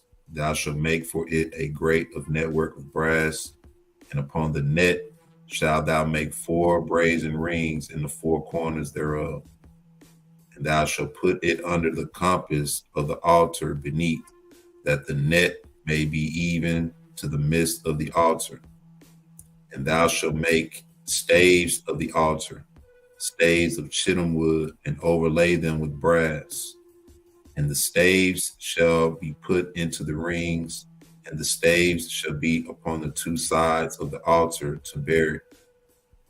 Hollow with boards shalt thou make it, as it was shown thee in the mount, so shalt thou make it. And thou shalt make the court of the tabernacle for the south side southward. There shall be hangings for the court of fine twined linen of 100 cubits long for one side, and the 20 pillars thereof and their 20 sockets shall be of brass, and the hooks of the pillars and their fillets shall be of silver.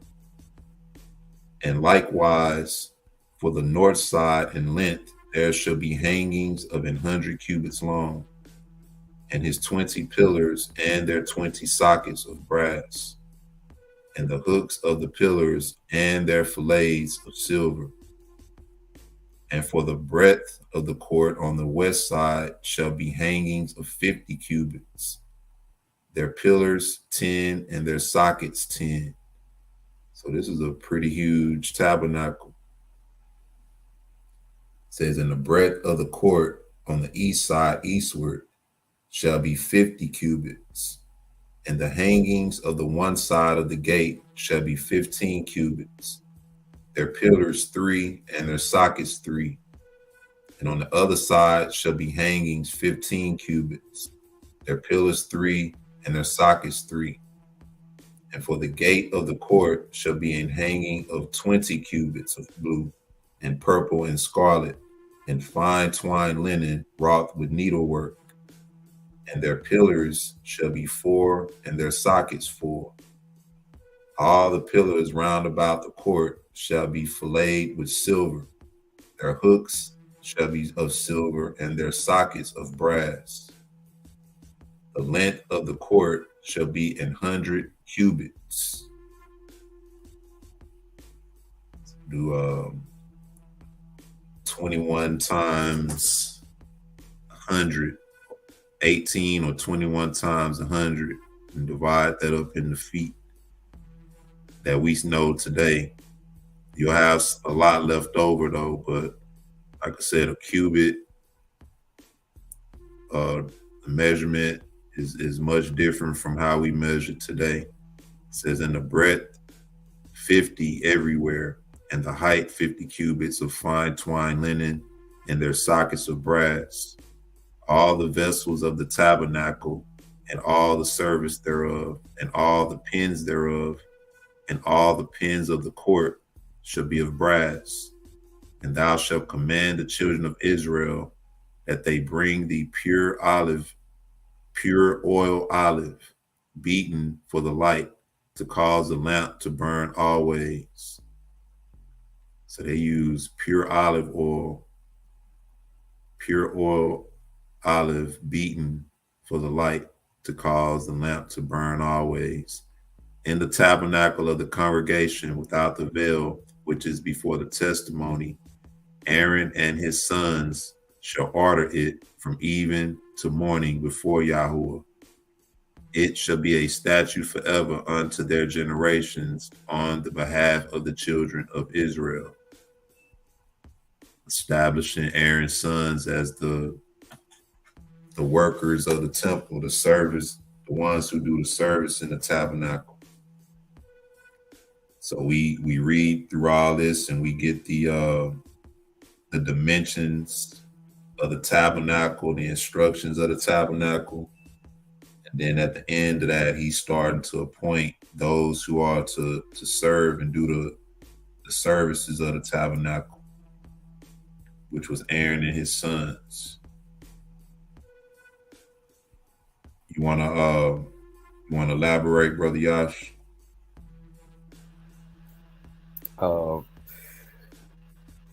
Nah, it's really I can't add any much on it. I'm actually just caught up in trying to get the vision of how this tabernacle was. And mind you, this wasn't the tent. I mean, this wasn't the tabernacle. This was a tabernacle, but which was nothing more than a tent. This wasn't the actual temple. Right. Yet the opulence that the Most High put into this tent. And I was thinking about how this tent or this tabernacle went with our children for like almost 500 years, up into when Solomon built the actual temple. And I was just imagining how this structure retained its beauty even after all those years.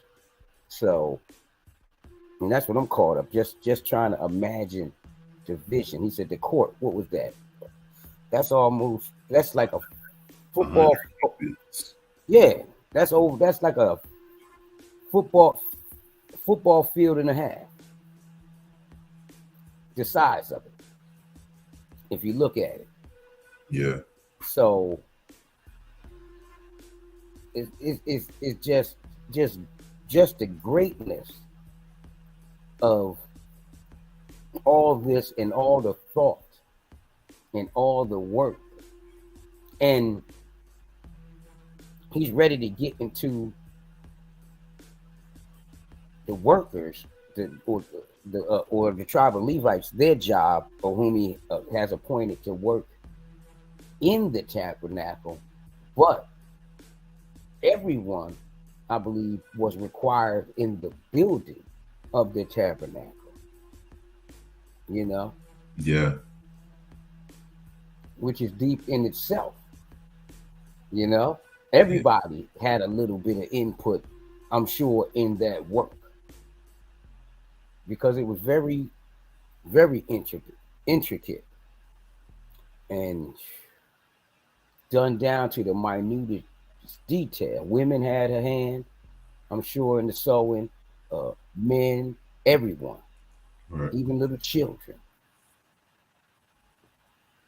And then when you look at the quality of everything that it took, you know, he wanted certain types of animal skins used. Mm-hmm. He wanted a certain type of wood, shittim wood, Mm-hmm. which if you look at that today, I'm sure you're looking at something that's on the high end. Yeah. You know what I mean? Probably one of the most expensive. You know, then you had pure gold, silver, brass.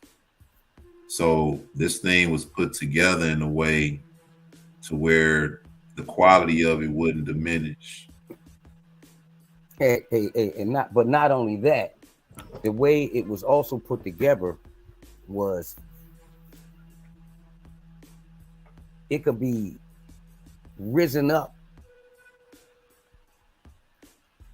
in no time at all, and taken down and ready to move in no time at all. Because there was many times wherever the children in camp, we stopped and raised it up. Forever, however long the Most High had to stay in that place, but when it was time to go, collapsed. And I'm sure all of that went into the detail, where something that might have took days to erect and days to break down probably took few hours. I'm just imagining. And Yeah, that's why he had it made in such a way that we can't even imagine how it was done. I mean, even down to the way he had the wood notched on the sides, and everything was just, like I just can't even imagine it. you said it was collapsible. You know how you need to move. Let's break this down real quick. Mm-hmm. You know, we got the wooden staves in it to where once it's broken down, now all you got to do is have people lift it up and carry it. Mm-hmm. You know what I mean? The same thing with the ark. Keep Right. those wooden staves in there. The people who were appointed to carry it, those are the ones who pick it up and carry it. You know, say it was a massive mobile home. Yeah, really. Think Really. about it like this: when you want to talk about value, you know, what we reading about probably will outvalue, you know, these mansions and stuff that we see today by far. Way out far, you know.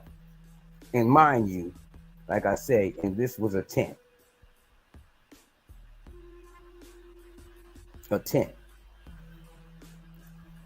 none like it ever before, none like it ever again. Right. Talking about everything was on point.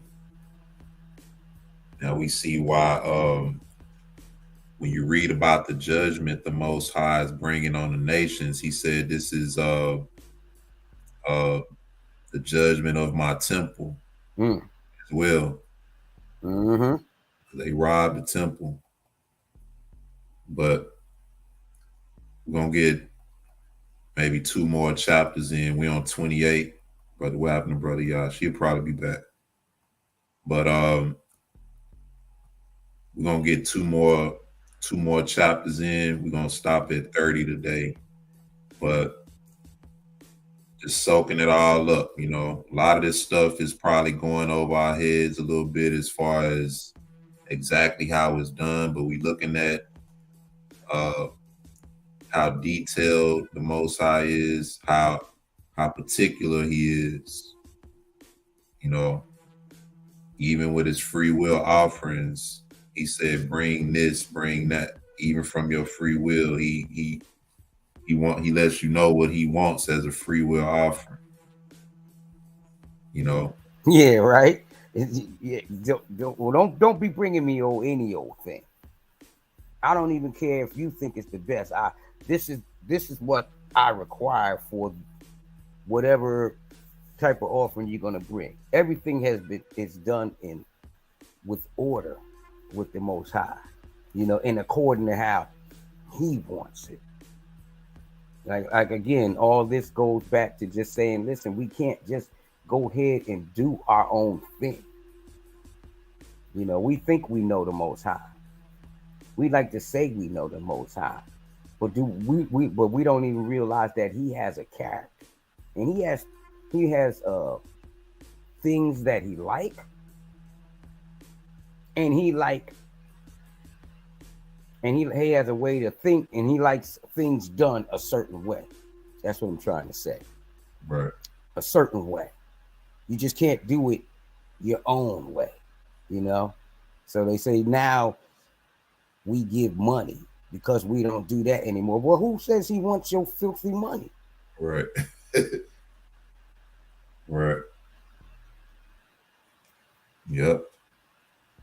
So, a lot to consider. The instruction of the Most High. We in 28. It says, hold on. All right.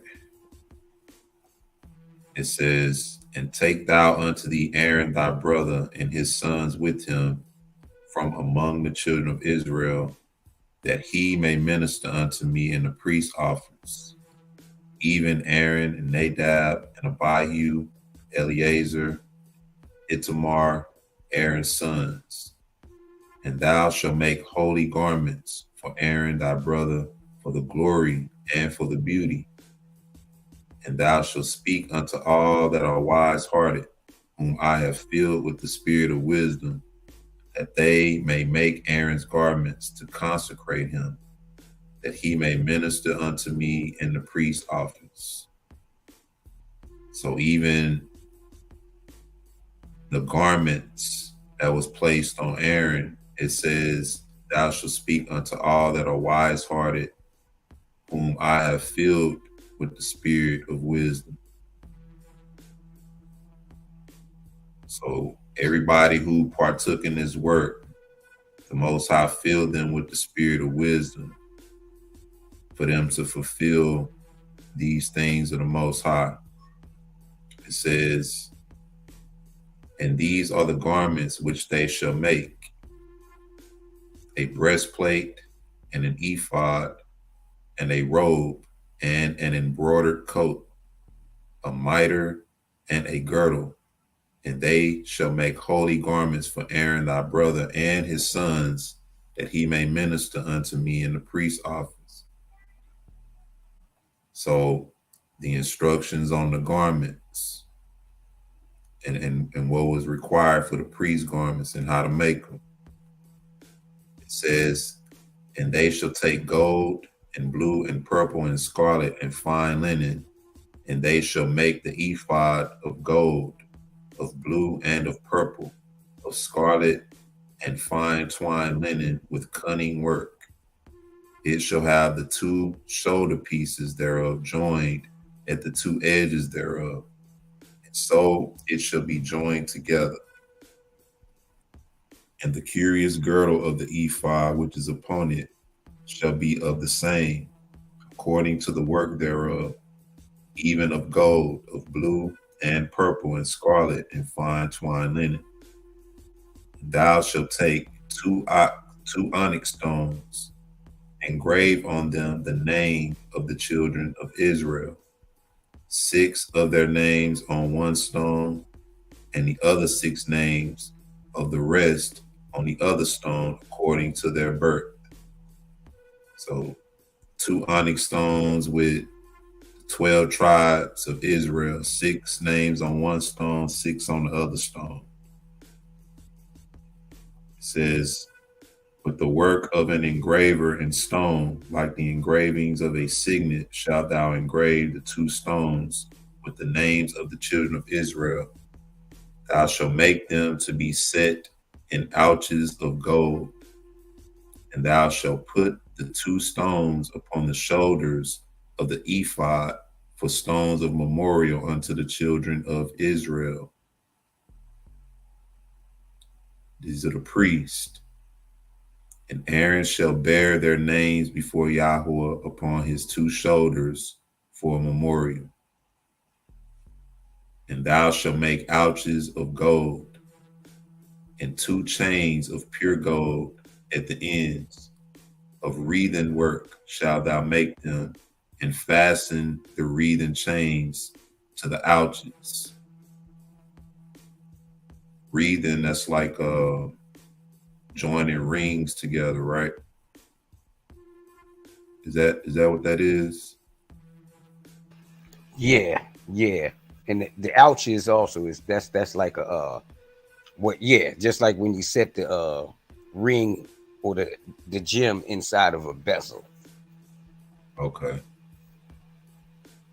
And it says, and thou shalt make the breastplate of judgment with cunning work. After the work of the ephod, thou shalt make it of gold, of blue, and of purple, and of scarlet, and of fine twined linen shalt thou make it.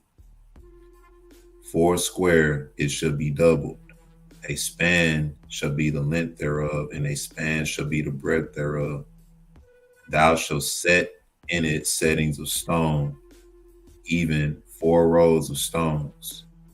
The first row shall be a sardius, a topaz, and a carbuncle. This shall be the first row. And the second row shall be an emerald, and a sapphire, and a diamond. And the third row is a ligure, and a agate, and an amethyst. And the fourth row, beryl, and an onyx, and a jasper. They shall be set in gold in their enclosing. So you got a gold breastplate with these stones infused into it, all symbolic. There's an account of basically saying that when the priests went to sacrifice before the Most High, this is what they had to have. And because of the Babylonian captivity, when they raided the temple, one of the stones came up missing. And they had to find that stone. And long story behind that, I'll get into that another time. But just basically giving us an indication of what was required, what the Most High required for the priests to come and do service before him. And for a long time, that stone was missing. And it said that the priests couldn't really sacrifice the Most High to the Most High in a manner appointed because that stone was missing. But then it says, everyone with his name shall be according to the 12 tribes. I missed 21. The stone shall be with the names of the children of Israel, 12 according to their names, like the engravings of a signet. Everyone with his name shall be according to the 12 tribes. So each stone was representing a tribe, and there was only 12 of them. It says, and thou shalt make upon the breastplate chains at the end of wreathen work of pure gold. And thou shalt make upon the breastplate 2 rings of gold, and shalt put the 2 rings on the 2 ends of the breastplate.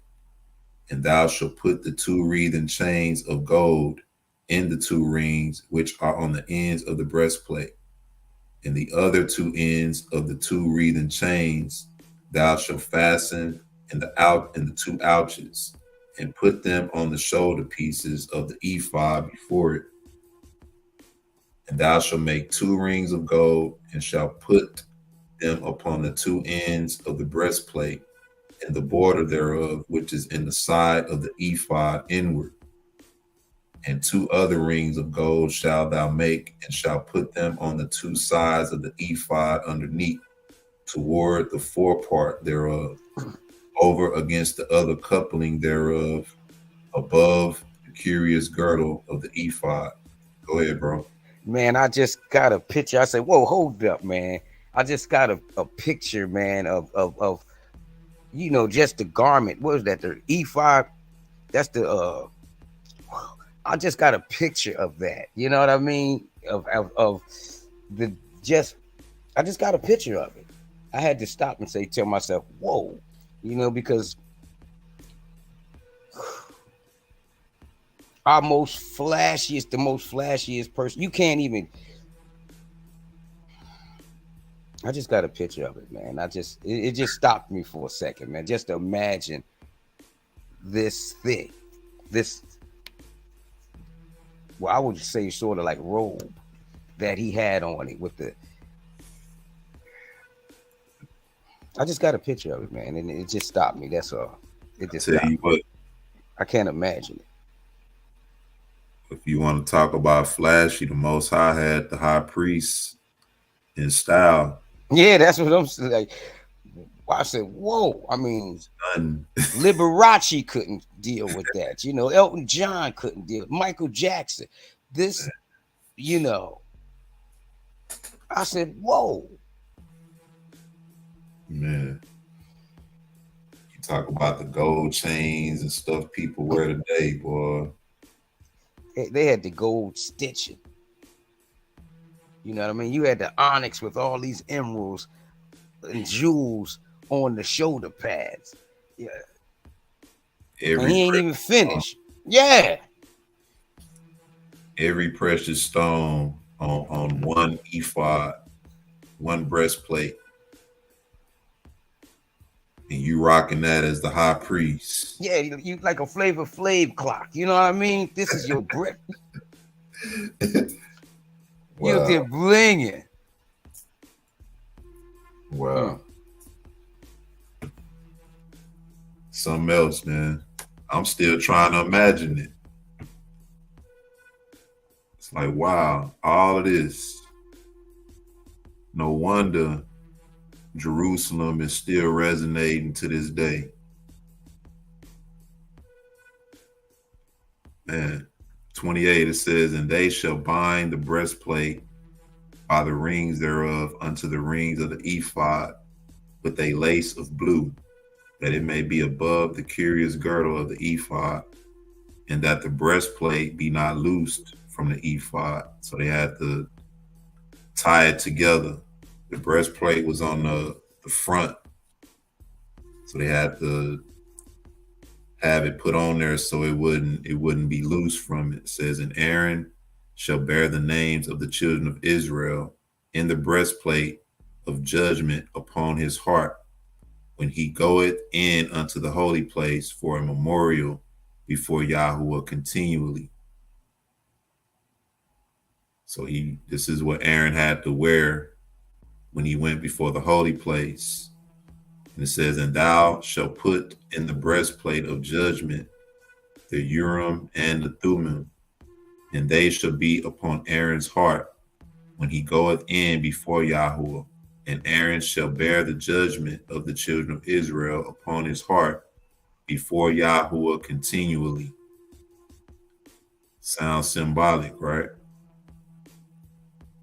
How we have Mashiach interceding before us continually.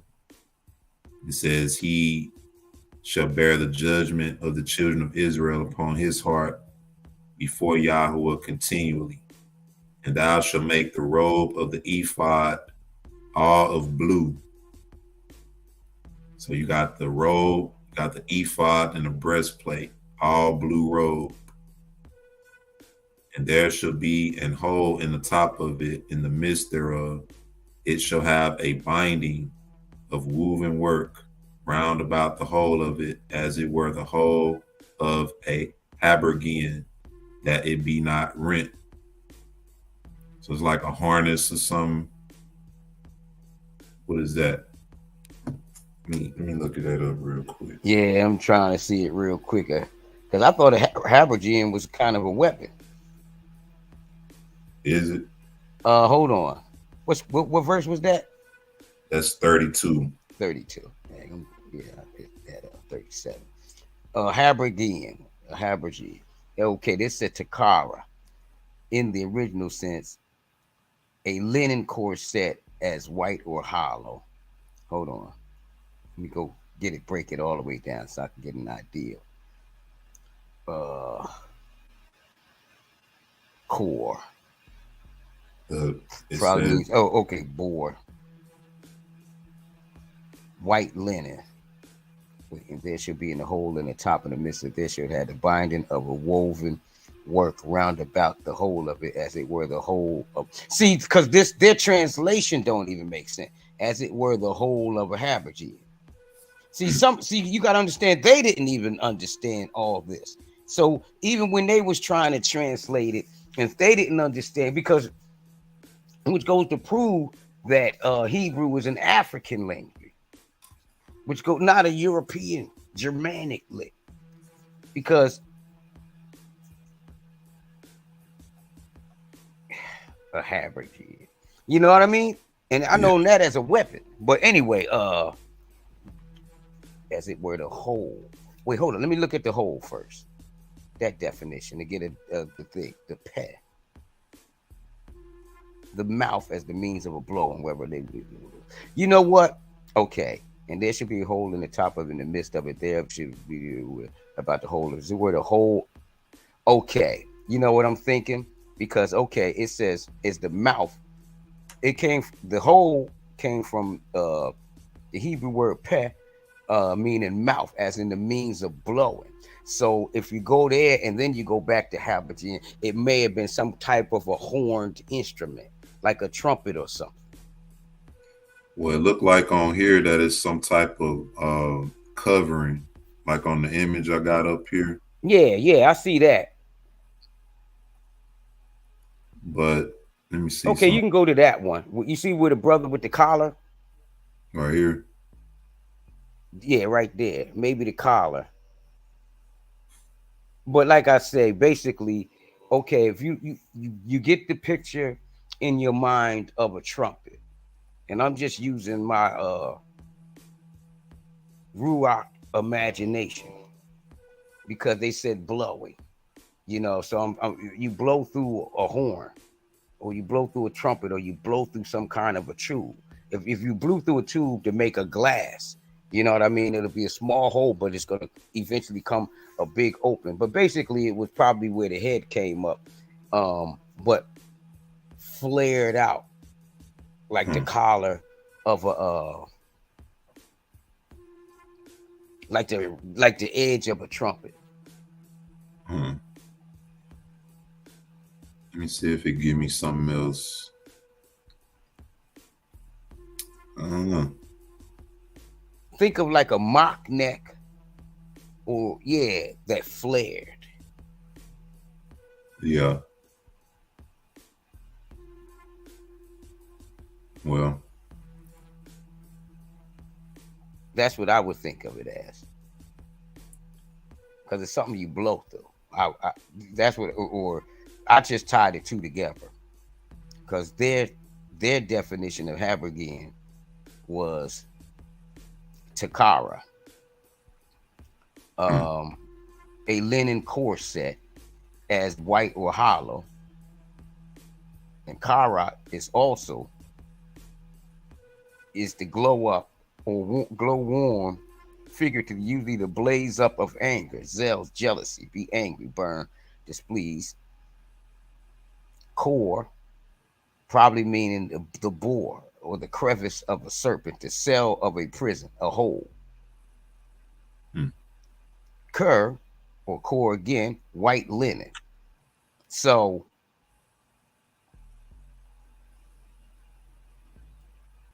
they didn't even know what the heck they was trying to translate. So they just threw whatever they could come together with their own understanding. So yeah, I guess like I say, the words in Hebrew uttered in another tongue don't have the same force. Don't have the same force. But we tried, you know. Hey, look, our guess is as good as theirs. Yeah. We look it up and we see they show us a bunch of armor, you know. Okay, yeah. But remember, like I said, the flaring, if you look at the flaring out at the end of a brass horn, how it that it's a thick ring, and it says that it be not rent. So you think of a mock neck collar, that kind of just a thick collar. Yeah. That connected everything together. That's what that was. We in 33. It says, and beneath upon the hem of it thou shalt make pomegranates of blue and of purple and of scarlet round about the hem thereof, and bells of gold between them round about. So this was decorative.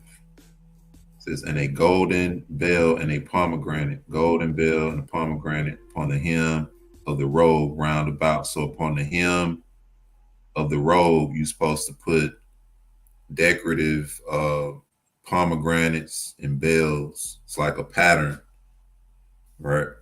You want a golden bell in between each pomegranate going around the hem of the robe, pure gold. And it shall be upon Aaron to minister, and his sound shall be heard when he goeth in unto the holy place before Yahweh, and when he cometh out, that he die not. So these bells was gonna make certain sounds, you know, so that the high priest could be heard in the temple. It says so that he die not, because there were no strangers allowed in the temple outside of the priests. Thou shalt make a plate of pure gold engraven upon it, like the engravings of a signet, holiness to Yahweh. And thou shalt put it on the lace, on the blue lace, that it may be upon the mitre, upon the forefront of the mitre it shall be. And it shall be upon Aaron's forehead, that Aaron may bear the iniquity of the holy things, which the children of Israel shall hallow in all their holy gifts. And it shall be always upon his forehead, that they may be accepted before Yahweh. And thou shalt embroider the coat of fine linen, and thou shalt make the mitre of fine linen, and thou shalt make the girdle of needlework. And for Aaron's sons thou shalt make coats, and thou shalt make for them girdles, and bonnets shalt thou make of them, for glory and for beauty. So these was all the things was appointed for Aaron's sons. Thou shalt make for them girdles and bonnets. It's this big thing now about sisters walking around with bonnets on their heads, you know. But bonnets and head coverings was appointed to the priests and to those who did the service of the temple. Head coverings and certain garments. That's why even when you read in the letter of Jeremiah, he talk about how the way you know that these other people are not gods and that they're not worshiping gods, it is said that their priests shave their heads. They have nothing. They shave their heads and their beards, and that they have nothing upon their heads. So this was one of the things of the priest. It says, and thou shalt put them upon Aaron thy brother and his sons with him, and shall anoint them and consecrate them and sanctify them, that they may minister unto me in the priest's office. And thou shalt make them linen breeches, and cover their nakedness. From their loins even to the thigh they shall reach, and they shall be upon Aaron and upon his sons when they come in unto the tabernacle of the congregation, or when they come near unto the altar to minister in the holy place, that they bear not the iniquity and die. It shall be a statute forever unto him and his seed after him. Talking about the priests. It said, make them linen breeches to cover their nakedness from the loins even unto the thigh they shall reach. All right, so just a front covering, if you can imagine that. And they shall be upon Aaron and upon his sons when they come in unto the tabernacle of the congregation, when they come near unto the altar to minister in the holy place, that they bear not iniquity and die. It shall be a statute forever unto him and his seed after him. And this is the thing that thou shalt do unto them, to hallow them, to minister unto me in the priest's office. Take one young bullock and 2 rams without blemish, and unleavened bread, and cakes unleavened tempered with oil, and wafers unleavened anointed with oil. Of wheaten flour shalt thou make them, and thou shalt put them into one basket, and bring them in the basket with the bullock and the 2 rams. And Aaron and his sons thou shalt bring unto the door of the tabernacle of the congregation, and shall wash them with water. And thou shalt take the garments, and put upon Aaron the coat and the robe of the ephod, and the ephod and the breastplate, and gird him with the curious girdle of the ephod. And thou shalt put the mitre upon his head, and put the holy crown upon the mitre. Then shalt thou take the anointing oil and pour it upon his head, and anoint him.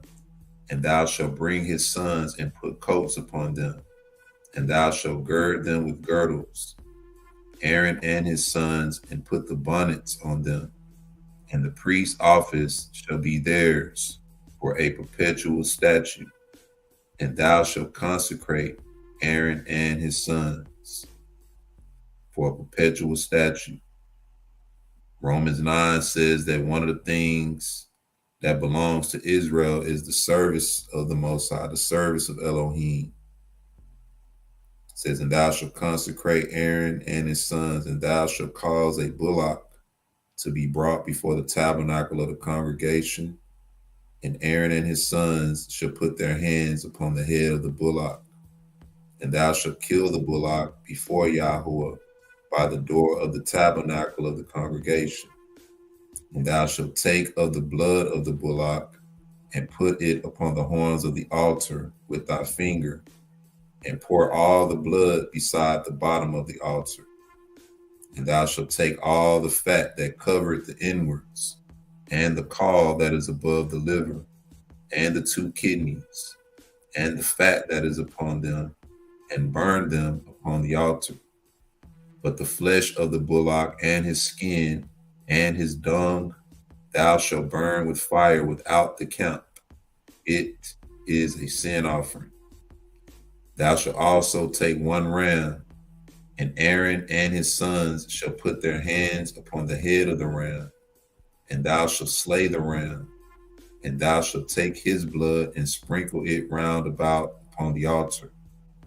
And thou shalt cut the ram in pieces, and wash the inwards of him and his legs, and put them into his pieces and unto his head.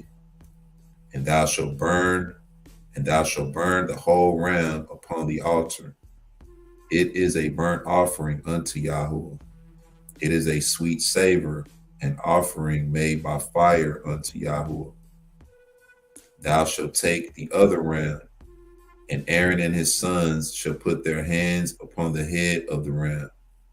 Then shalt thou kill the ram, and take of his blood, and put it upon the tip of the right ear of Aaron, and upon the tip of the right ear of his sons, and upon the thumb of their right hand, and upon the great toe of their right foot, and sprinkle the blood upon the altar round about. And thou shalt take of the blood that is upon the altar, and of the anointing oil, and sprinkle it upon Aaron and upon his garments, and upon his sons, and upon the garments of his sons with him. And he shall be hallowed, and his garments, and his sons' garments with him. Also, thou shalt take of the ram the fat and the rump, and the fat that covered the inwards, and the caul above the liver, and the two kidneys, and the fat that is upon them, and the right shoulder, for it is a ram of consecration. And 1 loaf of bread, and 1 cake of oiled bread, and 1 wafer out of the basket of the unleavened bread that is before Yahweh. And thou shalt put all in his hand, thou shalt put all in the hands of Aaron, and in the hands of his sons, and shall wave them for a wave offering before Yahweh. And thou shalt receive them in their hands, and burn them upon the altar for a burnt offering, for a sweet savor before Yahweh. It is an offering made by fire unto Yahweh. And thou shalt take the breast of the ram of Aaron's consecration, and wave it for a wave offering before Yahweh, and it shall be thy part. And thou shalt sanctify the breast of the wave offering, and the shoulder of the heave offering, which is waved, and which is heaved up of the ram of the consecration, even of that which is for Aaron, and of that which is for his sons. And it shall be Aaron's and his sons by a statute forever from the children of Israel, for it is an heave offering. And it shall be an heave offering from the children of Israel of the sacrifice of their peace offerings, even their heave offering unto Yahweh. Heave offering, peace offerings, sacrifice of peace offerings, free will offerings. It says, and the holy garments of Aaron shall be his sons after him, to be anointed therein, and to be consecrated in them. And that son that is priest in his stead shall put them on 7 days, when he cometh into the tabernacle of the congregation to minister in the holy place. And thou shalt take the ram of the consecration, and seethe his flesh in the holy place. And Aaron and his sons shall eat the flesh of the ram, and the bread that is in the basket by the door of the tabernacle of the congregation. And they shall eat those things wherewith the atonement was made, to consecrate and to sanctify them. But a stranger shall not eat thereof, because they are holy. So only the sons of Aaron were to eat those things. Aaron and his sons shall eat the flesh of the ram and the bread in the basket by the door of the tabernacle of the congregation. And they shall eat those things wherewith the atonement was made, to consecrate and to sanctify them. But a stranger shall not eat thereof, because they are holy. So I would take it that a stranger in this context would mean anybody outside of the sons of Aaron. I would think that because you know what that made me think of. Remember when David ate the showbread? So I think that it was mostly for Aaron and his sons, but it was not forbidden for one of the children of Israel, if he had a circumstance like when David and him had when he was hungry, to eat. But if you're a stranger, it's forbidden, no matter if you're starving or not. And that's just my thought in it, because remember I just remembered when David ate the showbread, they made a kind of a stink about it, but at the same time, the Most High allowed it. Yeah, and then they asked him if he had been separated from his wife for a certain amount of time before he ate Right. it and all of that. Yeah. Yeah, that's a good point. It says, and if aught of the flesh of the consecrations or of the bread remain unto the morning, then thou shalt burn the remainder with fire. It shall not be eaten because it is holy. You see, the Most High ain't big on leftovers. You know, we got some leftovers in the fridge right now. Most High said, don't leave none left over to the morning. You know, it says, and thus shalt thou do unto Aaron and to his sons according to all things which I have commanded thee. 7 days shalt thou consecrate them, and thou shalt offer every day a bullock for a sin offering for atonement. And thou shalt cleanse the altar when thou hast made an atonement for it, and thou shalt anoint it and sanctify it. 7 days thou shalt make an atonement for the altar and sanctify it, and it shall be an altar most holy. Whatsoever toucheth the altar shall be holy. Now this is that which thou shalt offer upon the altar. So I'm going to show you how to set up the altar. I'm going to show you who is allowed near the altar. Now I'm going to show you what to bring on the altar. 2 lambs of the first year, day by day, continually. The one lamb thou shalt offer in the morning, and the other lamb thou shalt offer at evening. And with the one lamb, a 10th deal of flour mingled with the 4th part of an hin of beaten oil, and the 4th part of an hin of wine for a drink offering. And the other lamb thou shalt offer at even, and thou shalt do thereto according to the meat offering of the morning, and according to the drink offering thereof, for a sweet savor, an offering made by fire unto Yahuwah. This shall be a continual burnt offering throughout your generations at the door of the tabernacle of the congregation before Yahuwah, where I will meet you to speak there unto thee. And there I will meet with the children of Israel, and the tabernacle shall be sanctified by my glory. And I will sanctify the tabernacle of the congregation and the altar. I will sanctify also both Aaron and his sons to minister to me in the priest's office. And I will dwell among the children of Israel and will be their Elohim. He said, I'm going to dwell among you, the children of Israel. And they shall know that I am Yahuwah, their Elohim, that brought them forth out of the land of Egypt, that I may dwell among them. I am Yahuwah, their Elohim. That's where we'll stop. So moving forward, we see that the Most High brought our people out of Egypt, brought them into the wilderness to pretty much try the people, to test them to see if they would keep the law or not. Most of them did, in terms of when he introduced the Sabbath to them. But then it said that there were some who went out and gathered on the 7th day.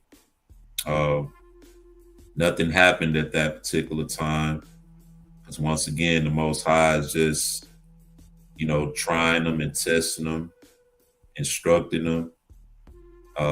He instructed them on how to erect the tabernacle. He set up the priests through Aaron and his sons. He gave instructions on how everybody should live with one another, how to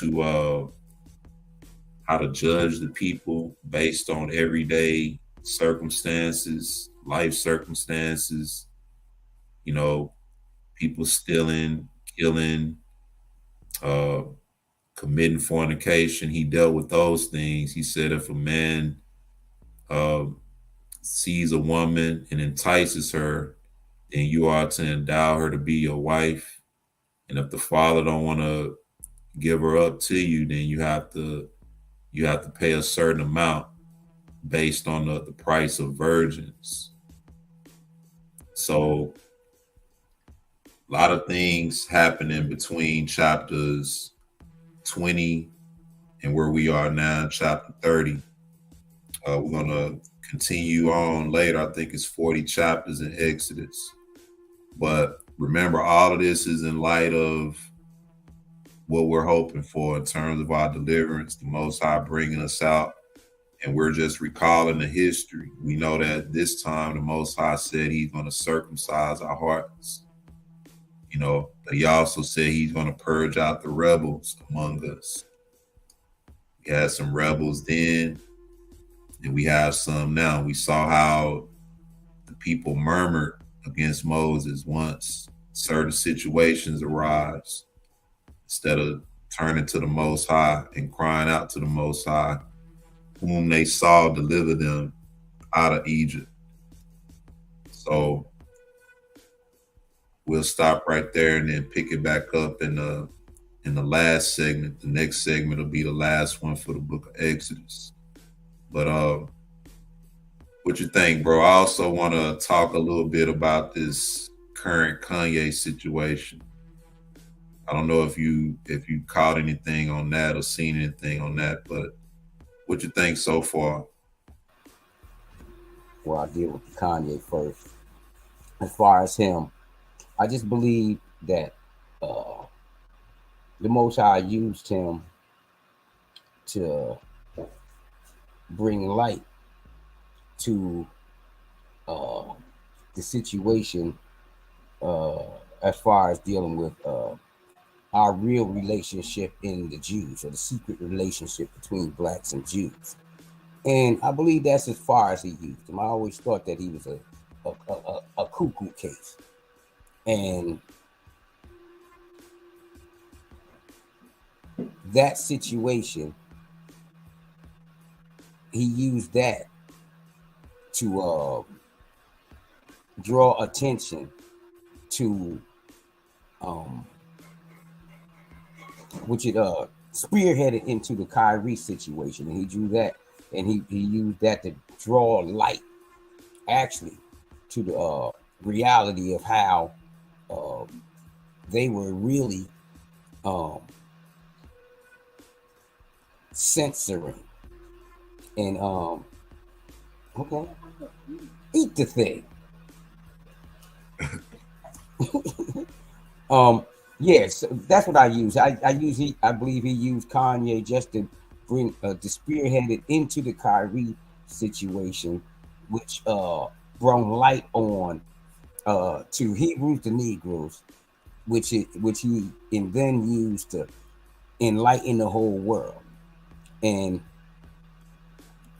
from that, I believe that Kanye has been basically irrelevant. Even Kyrie has been basically irrelevant, because it was all that the Most High was really pointing to himself and pointing to who his people are. So with his crazy outbursts and everything, that don't mean a darn thing, because nobody's really looking at him, and in the news even know it. They're bringing like the Kanye now, but I mean, it's so far. He's so ridiculous in his statements right now that you can't even point them back to us. You know what I mean? So it's all good. You know what I mean? Like I say, we got to keep our eyes on what the Most High is doing. And even when he uses a man of some kind of popularity, it never means that we're looking at him. Even if the world is looking at him, we're not looking at that man. We could care less what that man is doing. Have been, are, and continue to look for the move of the Most High, and we're looking and seeking and wondering, what is the Most High going to do? Because we expect him to do something great, something spectacular, something magnificent on our behalf to bring light to whom we are. That's what the scripture says. The scripture says that he's gonna he's gonna shine his light upon us. You know, he said his brightness is gonna be shown upon us. So when his until then, it don't matter who he used. And right now he's using these men of renown and men of means just to bring the situation. Everything's really he's doing to bring light to himself. As far as Kanye gonna do what Kanye do. You know, he's out there and he's trying to find his way back, but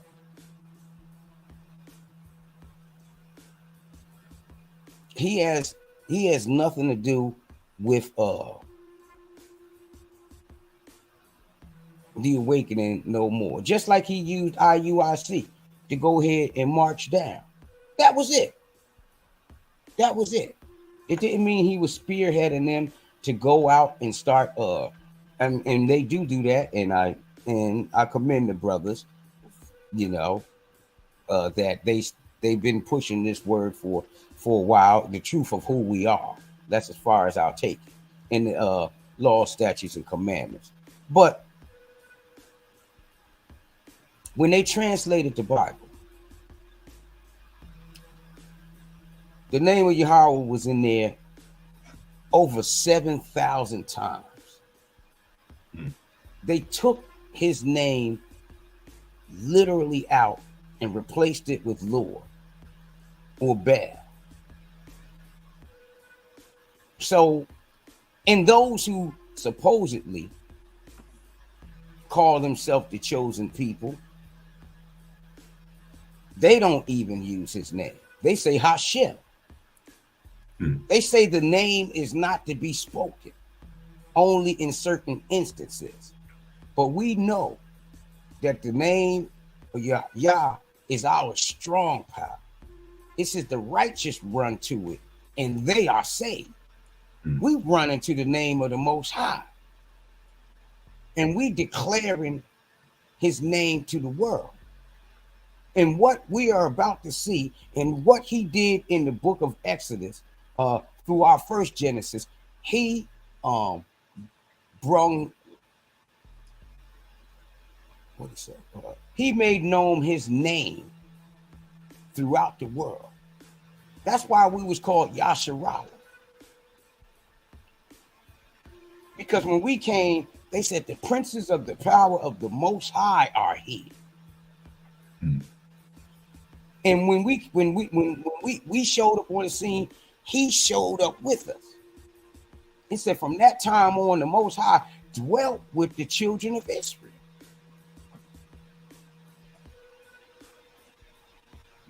So he's getting this. So what he's doing right now, I believe, is he's bringing us together. He's forming a nation, slowly but surely, and soon he's about to because it's not about us. It's about the Most High. And they took his name out from the world, and he's about to restore his name. That's why he always saying, for my name's sake, I do this. Not for your sake, for my name's sake. Yep. Name got meaning. Yeah, his name has meaning. That's why we ought to say his name all the time. Even a lot of times we substitute it and we say the Most High. We need to say his name. Every time we say his name, we're speaking power into existence. Man. You'll never hear that from the imposters. Never. And if they do, they'll probably say Hova. Wickedness. That's what that means.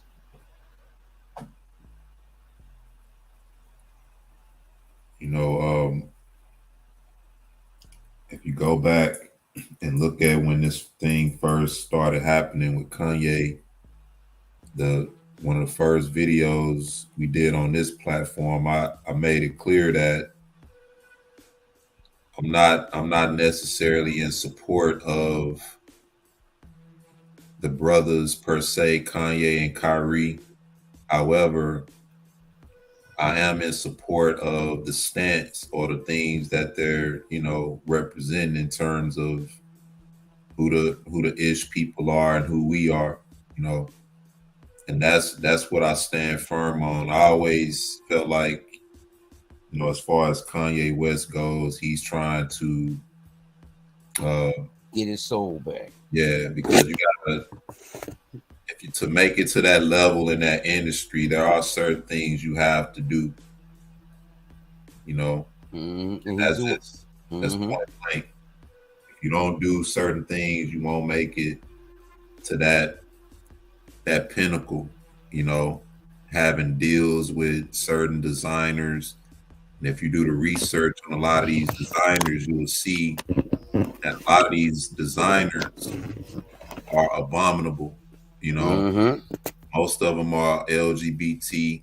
It's like just like Balenciaga. Now it's coming out how wicked and foul they are with their advertising and people making all these connections. But this is something that people should have been done.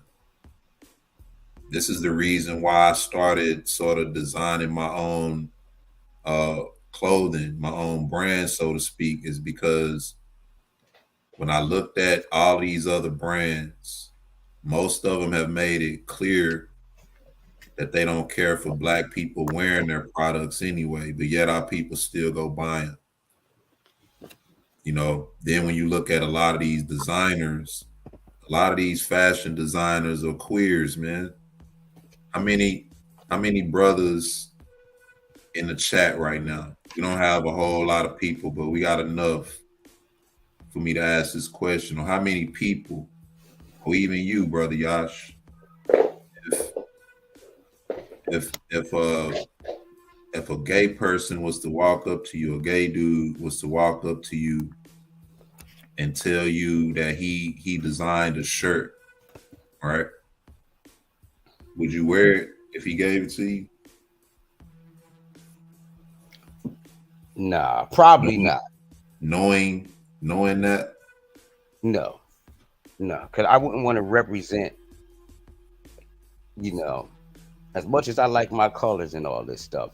I wouldn't even want to represent it. Wouldn't wear nothing that he represented. I just wouldn't. and I'm I just sure would. I'm sure a lot of brothers will say the same thing. It's a lot of brothers who, you know, if somebody that lived that way of life walked up to them and gave them a shirt and said, I want you to wear this shirt, you'd probably get offended. You know, there's other means you can go about that and just say, no, I'm not interested. But the whole point is the average the average brother wouldn't accept anything from somebody like that, let alone, spending money for it. You have people that'll spend $500, $350, $500 for a t-shirt, you know, and you got this designer's name on the front of it. You don't know nothing about them. They haven't done anything for your people, and they made it clear that they don't care for uh, our people wearing their clothes. That's why they price it so high. You have our people with their pride; they'll go and get it anyway, just to show that I could afford such and such, or I could wear such and such, and the rest of y'all can't. You And know, you know what's funny with me? I've always got stuff.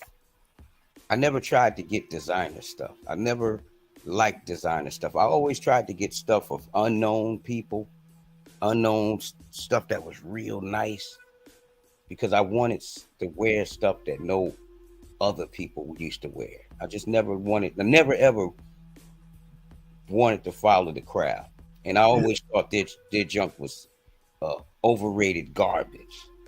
Never, never liked their stuff. Never. Now I Yeah. do have some stuff, but it was given to me. But I've always went for the underrated, unknown stuff and tried to make that happen. Never worked, but I tried.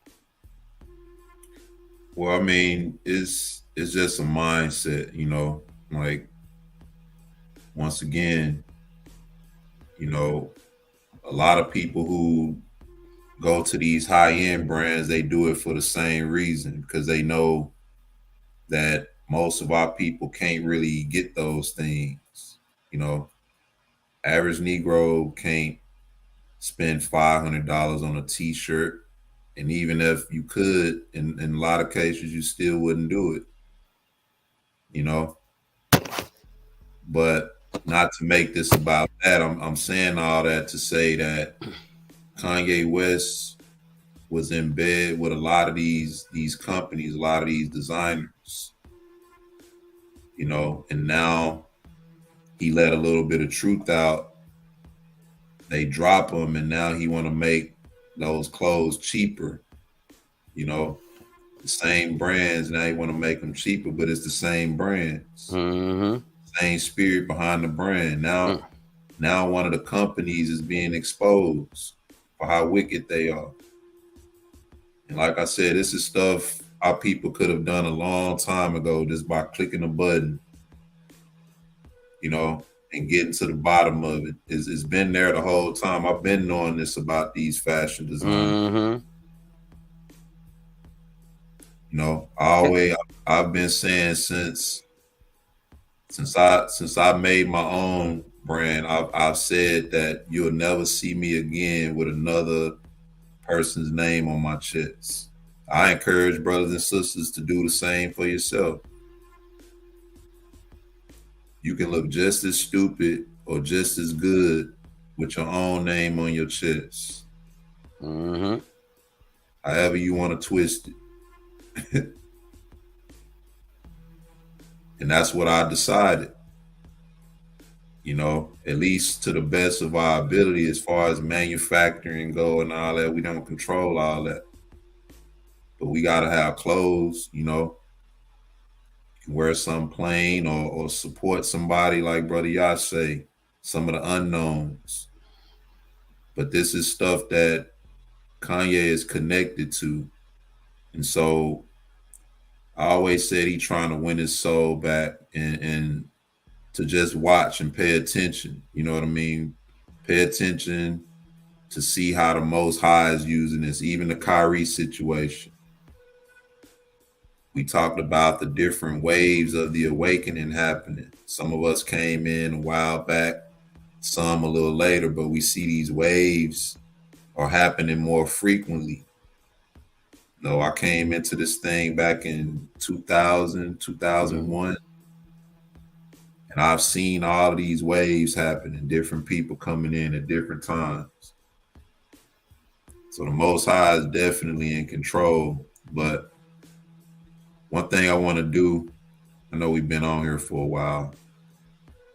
I want to play some of this video because honestly, y'all, this last video that Kanye did with Alex Jones was kind of hilarious. I ain't gonna even lie. I gotta see.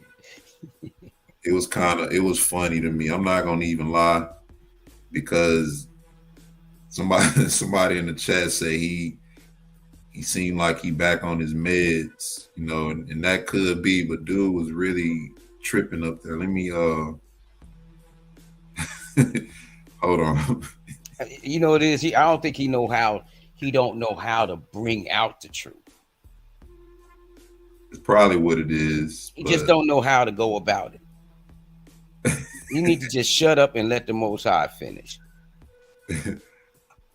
Man, this dude is talking about Hitler. Like he's doing a lot of stuff. It seems like it's on purpose now, because it is. You know what I mean? We under fair use. I want to share some of this video and then we'll just stop it here and there to address a point, but this dude is acting a nut, man. Watch this. Check this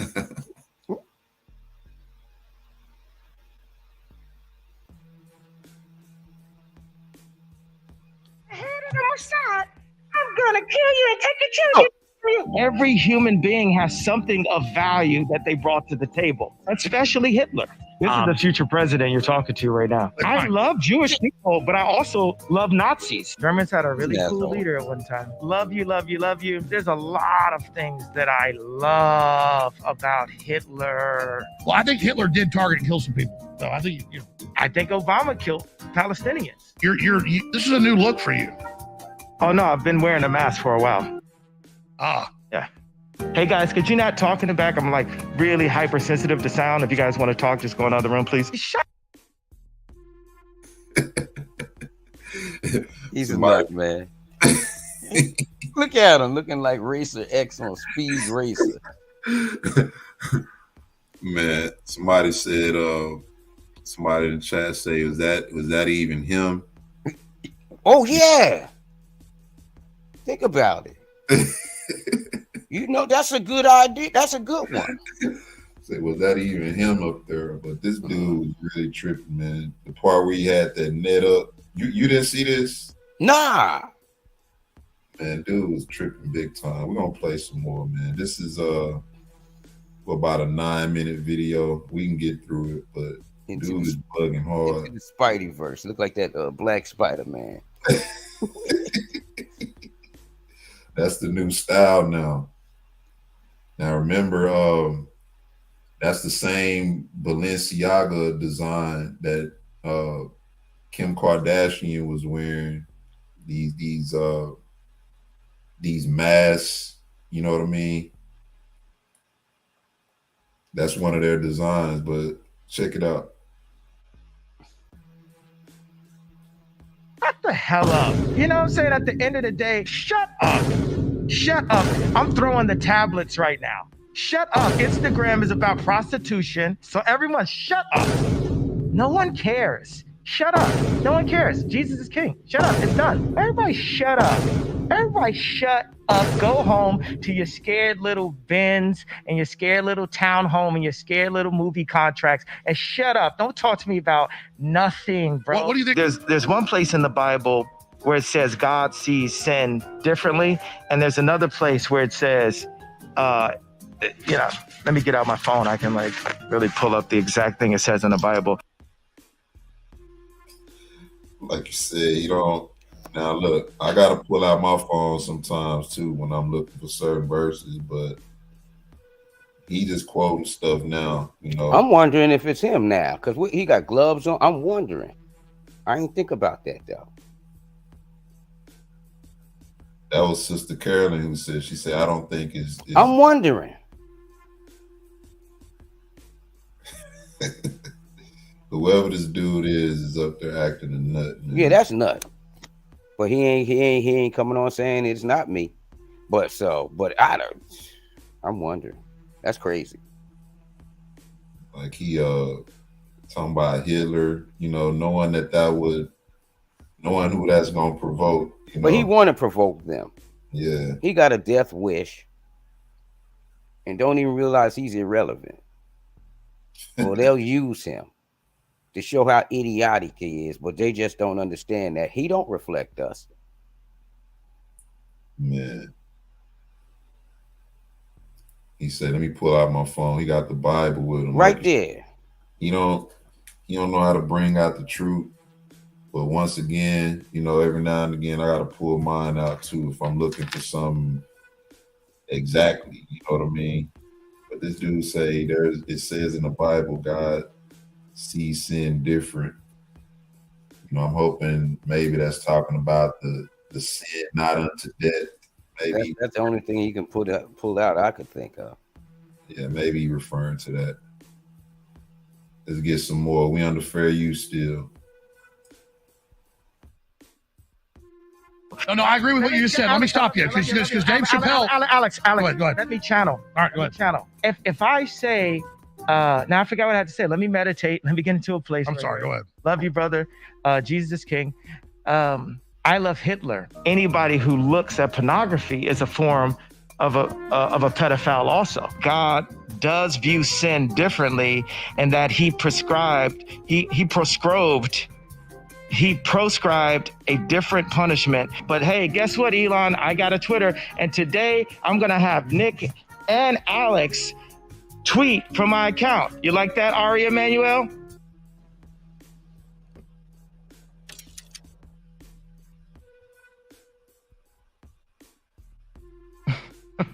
I'm all about free speech. A Christian can stand next to anyone. We can go visit R. Kelly in prison. We can go talk to Harvey Weinstein. That's what Jesus did. Yes. You're not Hitler. You're not a Nazi. You don't deserve to be called that and demonized. Well, I see good things about Hitler also. This guy that invented highways, invented the very microphone that I use as a musician. You can't say out loud that this person ever did anything good, and I'm done with that. Every human being has something of value that they brought to the table, especially Hitler. Hitler was born. He's a fool. Look at Alex Jones' face. He's like, man, I don't know if I want to go down that road. Yeah, they already got me for all my money. You know, same dude saying he'll eat his neighbors. You remember that? Alex, you don't remember Alex Jones said that? He was like, you know, if times get hard, you know, I'm looking over at my neighbors. It's looking kind of good.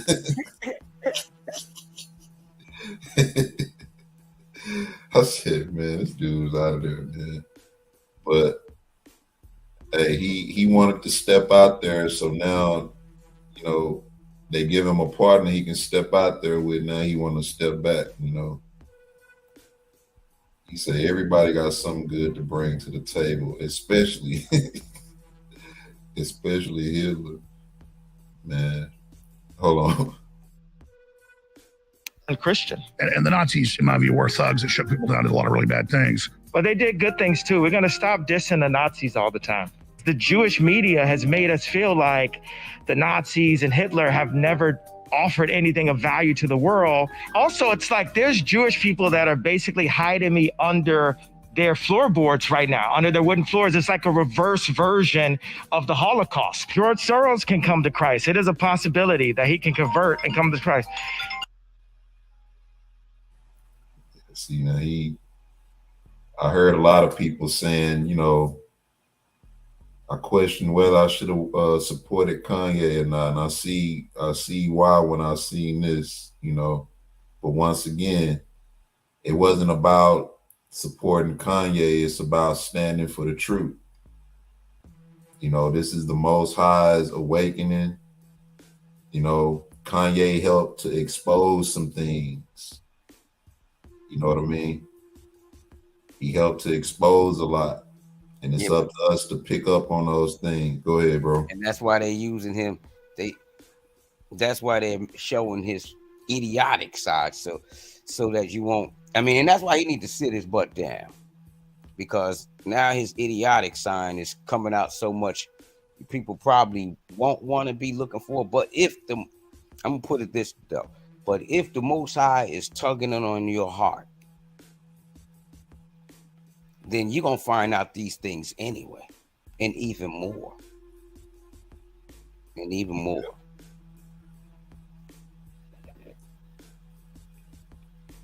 Check it out. Here we go. Fair use. You got a little bit of the Hitler fetish going on. It's not a fetish. They call me anti-Semitic. Dude said George Soros can come to Christ. You're on that. He said George Soros can come to Christ. Holocaust. George Soros can come to Christ. It is a possibility that he can convert and come to Christ. You got a little bit of the Hitler. There's a possibility George Soros can convert and come to Christ, and that's what Jeffrey Dahmer did. Anybody could. Seizure doors is wide open. Jeffrey Dahmer died a brother in Christ. And you know another thing I like, you shining light on Christianity. You ain't shining light on us. All praise be to Yah. Yeah. Yep. That's why I say it's a difference between Christianity and the Bible. People start talking about Christianity, that's a different discussion. But here we go. Or fetish going on. It's not a fetish. They call me anti-Semite. They said I'm a nigga in rap. They said I'm black. They told me, say it loud. I'm black and I'm proud. Okay, James Brown, you tell me who I am. This is the future president you're talking to right now. I'm not defending him. I'm saying, isn't it good to try to get Middle East peace? Let's ask Nick. Yeah, Nick, go ahead. I gotta watch my accounts because they've been frozen by the Jewish banks. I get the Yeah, frozen. I don't like the word evil next to Nazis. I think we need to look at. I love Jewish people, but I also love Nazis. It gets to the nature of Judaism, which is the fact that Jews do not believe that Christ was the Son of God. And in fact, they're the only group that hate Jesus. Every form of pornography is only 10 years away from pedophilia. Everyone. So if they hate the Mashiach, that means certain people can't come to the Mashiach. Certain people can't convert. It's just like Pharaoh couldn't convert, you know, because the Most High hardened his heart. Most High had a target on Pharaoh, so nothing he can do, you know. And I was listening to somebody this morning do a reading, and the brother said that sometimes, you know, like when you look at our situation, the reason that these people haven't done anything for us or anything right by us is because the Most High has not let that come into their heart. So when his judgment come, he can judge them according to his word and his standard. That's why it don't matter how much they want to argue with you about Jesus and about any of this stuff. The Most High has hardened these people's hearts. Mm-hmm. Where when you tell them the truth, these same people will turn red in the face and get mad and then expose their actual hatred for you. Their hearts are hardened. They can't do right by us. And even if they try to do right, what the Most High said, if you recompense me, I'm gonna turn your recompense back on your own head. Mm-mm-mm. I want to do something to you. And just like they trying to set us up so that they can do stuff to us, get us to get so mad and protest to where we start reacting physically. If we were to do that, then they would start doing things to us that they have set up. It's the same way the Most High setting them up. Most High setting them up as well. Go ahead, bro. Yeah, I agree. That's what he's doing, you know. And so everything that we see is still being orchestrated by the Most High. Even this foolishness, Kanye's foolishness that we look at. We can't imagine that these, like he said though, whatever you try against me, I'm going to recompense it on your own head. So anything they even bring to the forefront, the Most High is working everything towards our behalf and our good. And soon the whole world is going to know. Yep. Let's get some more. Is so outraged and focused on Balenciaga, but then we're still aborting our kids. We're still fornicating. Germans had a really cool leader at one time. What do you think about the Ukraine war? What do you think about the devaluation of the dollar? What do you think about FTX and Bitcoin? I mean, there's so many topics. Nick? You say you're going to run for president 2024. I'm not, Alex, you're really good at stating things in a way that you get you sued. Alex, Love you, love you, love you. If you're upset with what Kanye I seen one video where Kanye he started talking, and he started by saying that he's going to run for president in 2024, and the people started laughing. The whole crowd started laughing. He just sat there and looked like, like, man, don't nobody take that serious, bro. You know. But then once again, that's why I said, do we support these people or do we stand on the truth? You know. And in a lot of cases, this is really above us, because a lot of what we've been doing up until this point has been on the ground level, you know, in the background. You know, the awakening has been in the background, and now the Most High bringing it to the forefront. So it's kind of like a war tactic. How you have your soldiers come from one direction, and once that, you know, you send them in that one direction, and they go and they, you know, chip away at the enemy. And once the enemy is sort of weak on that side, then you bring some soldiers the other side on the other direction and attack from the other direction. And so now you eating at them from both sides. It's the same thing I think the Most High is doing it now. It's like how they've been hitting us with a Hegelian dialectic. Pressure from above, pressure from below. Most High using that same method. Pressure from above, pressure from below. Mm-hmm. You see, y'all have a way of shutting the people out from the bottom, you know, but what you gonna do when this thing come from the top?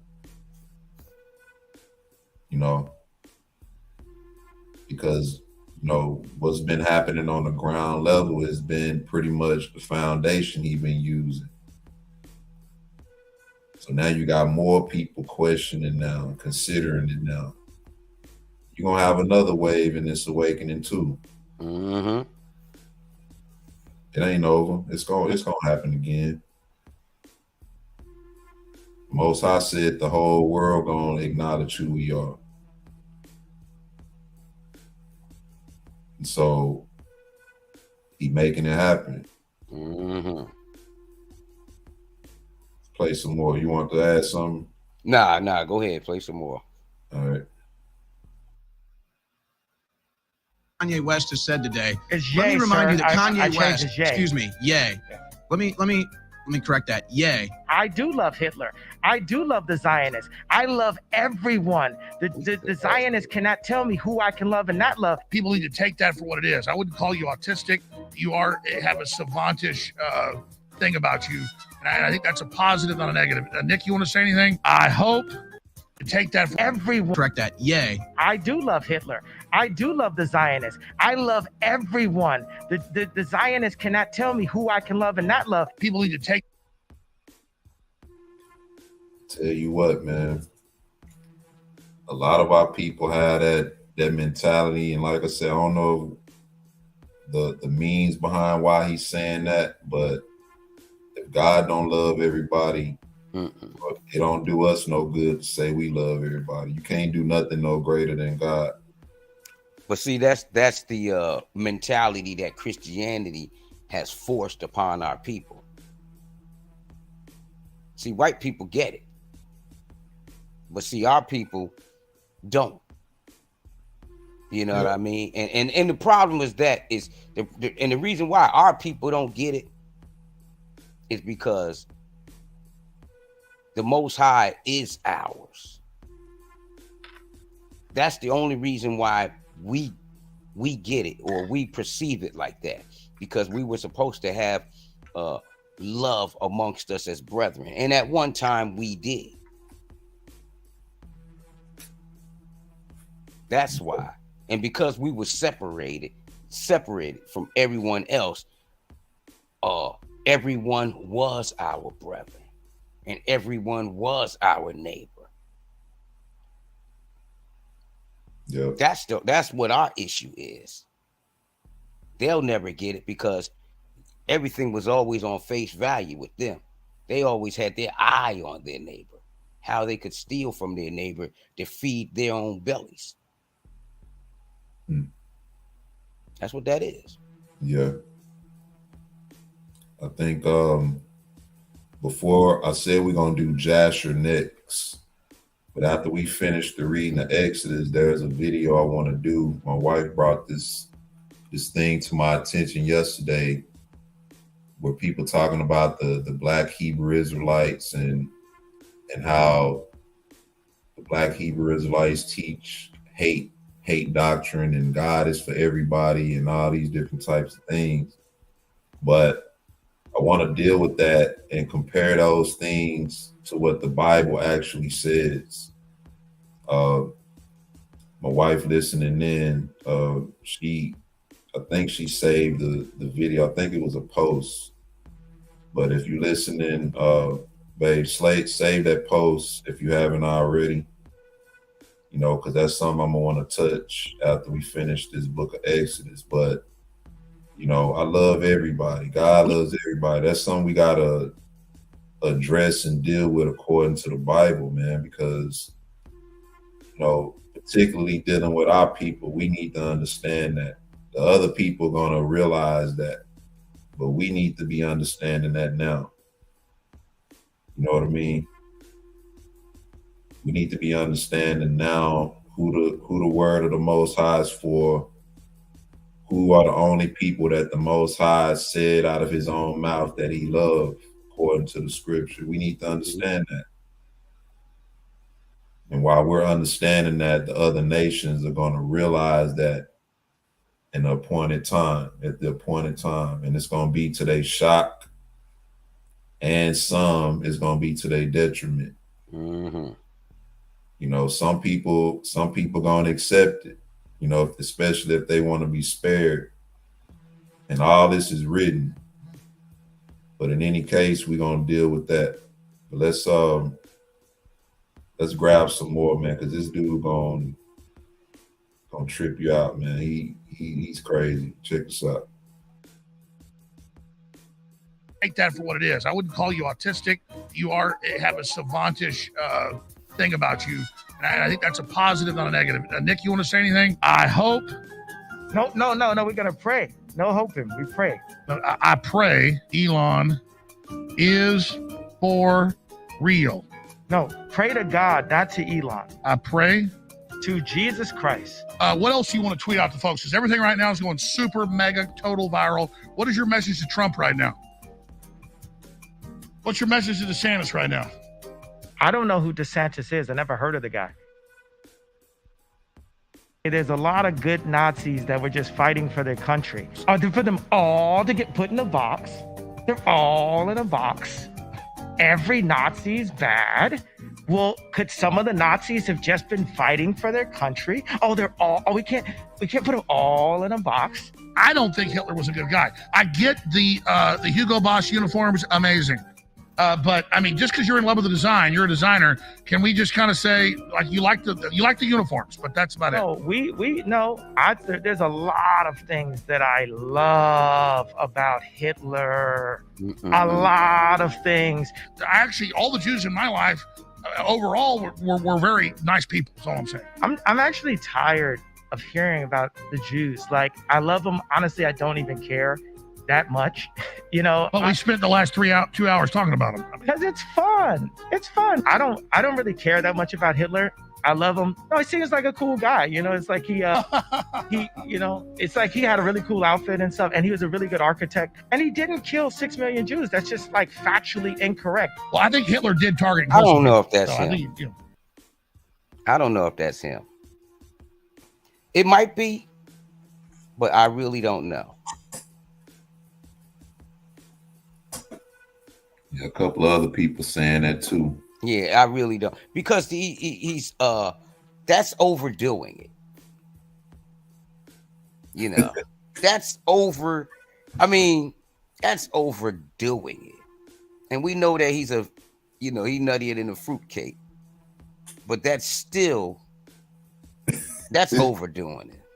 This dude took Hitler and used him as a Hugo Boss. Yeah, that's just totally that's overdoing it. Wow. You know what I mean? You just took his. I mean, yeah, that's overdoing it. Sister Carolyn say she ain't having it. That's like the second time she said that's not him. I believe I agree with her. I agree with her. That sounds like a Jewish guy doing that jump. Yeah, she said that's either him or he on something. But I think you hear all this stuff about them talking about these celebrities having doubles and things like that. So that's definitely possible. But let's get some more. I think Obama killed Palestinians. I'm tired of hearing I'm a Nazi. I'm really, because I'm not. But I think by them falsely accusing people, some people are going to become Nazis. I am. Now what? I am. Now what? Now I'm a Nazi, Ari Emanuel. Isn't that what it said? It said, say it loud. Say it loud. I'm black and I'm proud. Say it loud. I'm black and I'm proud. Did Alex Jones get up and walk off the set?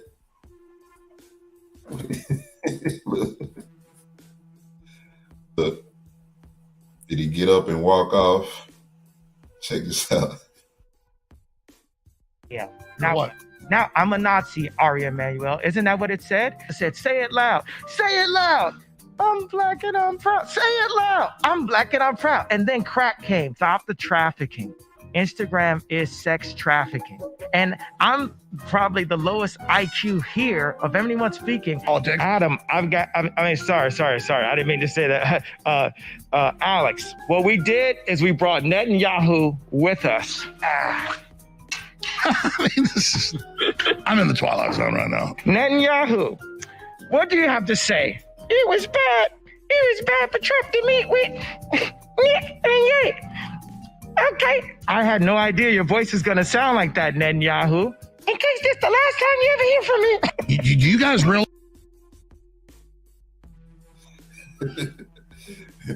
So. Yeah, I don't think that's him.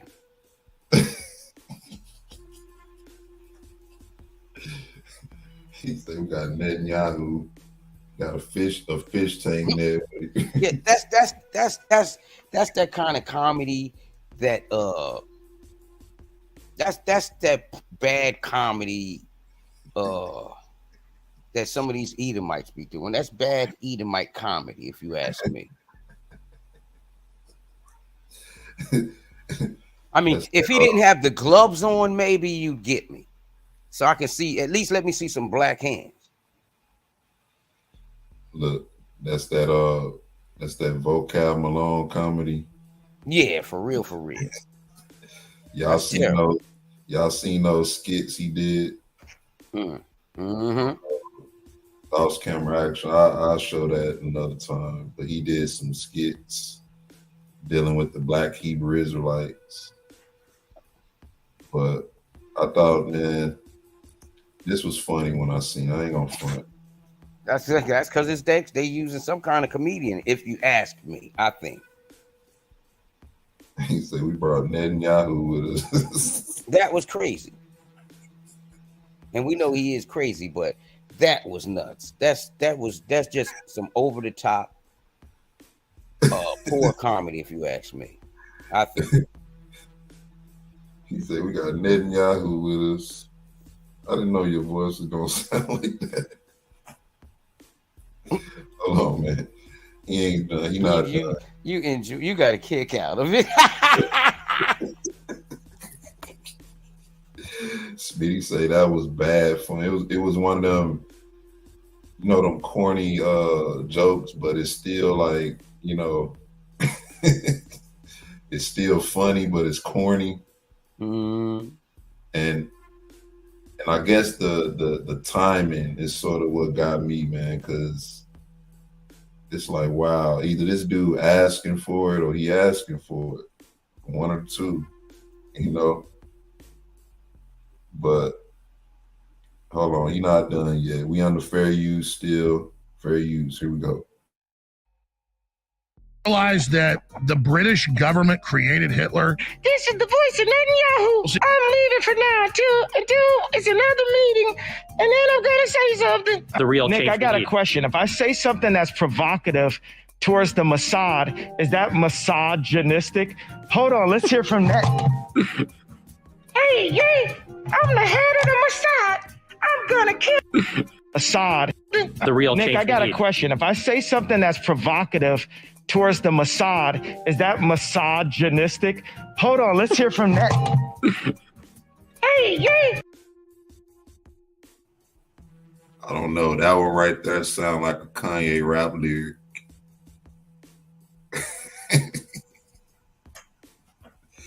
That sound like one of his rap lyrics. What you think, bro? Yeah, nah, that just, I mean, hey, it could be him. I don't really think so. I know. Look at them little hands. Big.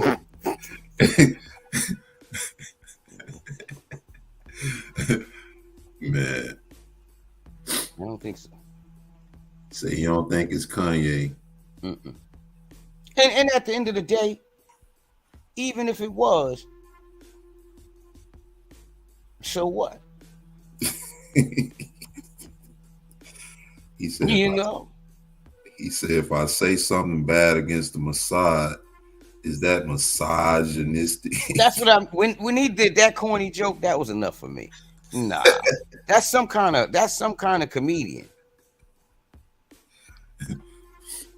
And let me stop laughing so much before I get strike for laughing. They probably like you for laughing. Hey, we got one. You know. I mean, I'm not laughing because I'm thrown off. It's just I know. That's what they'll think I'm saying, hopefully. That sucks. I mean, Smitty say he got them Obama hands.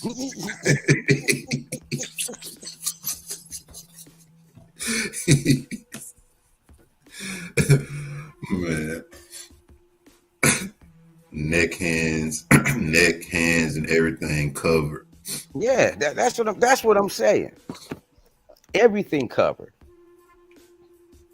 That's probably a whole zip-up suit he got under that jacket, just so they can make sure everything covered. You know, because I'm looking all down in this part. Yeah. Hold on. Hold on. Sound like, oh no, it's Mr. Bill. You're right. See some pink skin under there. Here we go. He almost done. Hold on, let's hear from Net. Hey, I'm the head of the Mossad. I'm gonna kill you and take your children away from you. Thanks a lot, Netin. Back to you, Alex. But we're gonna call him Netin.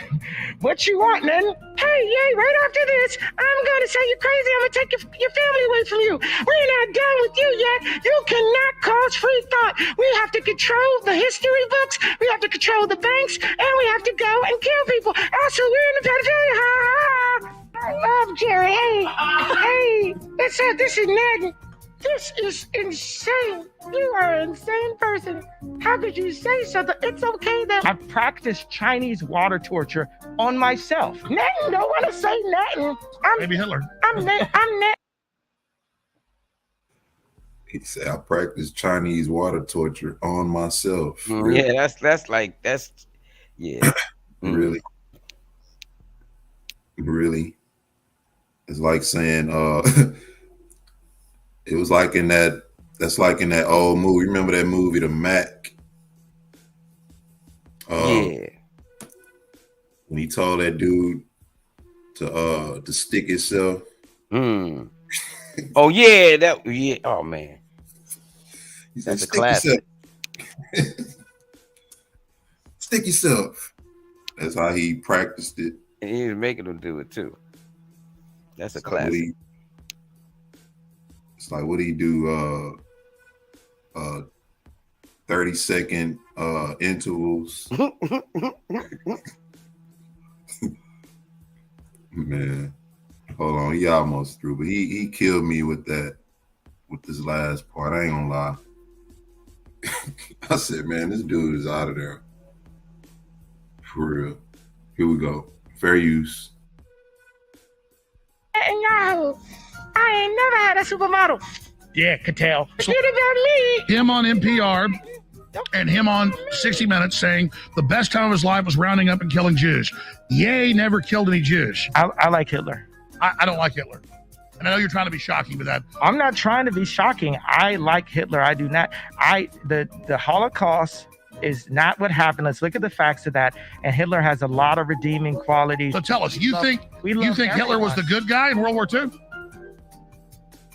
I think God says man should not kill. We should not have wars, period. None of us should be killing anybody. Ukraine and the streets of Chicago, all violence should stop, and we should all serve Christ. That's what I feel.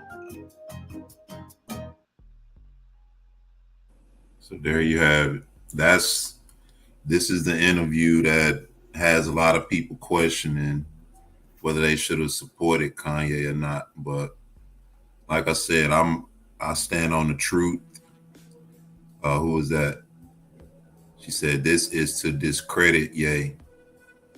It could be in a lot of ways too. But once again, he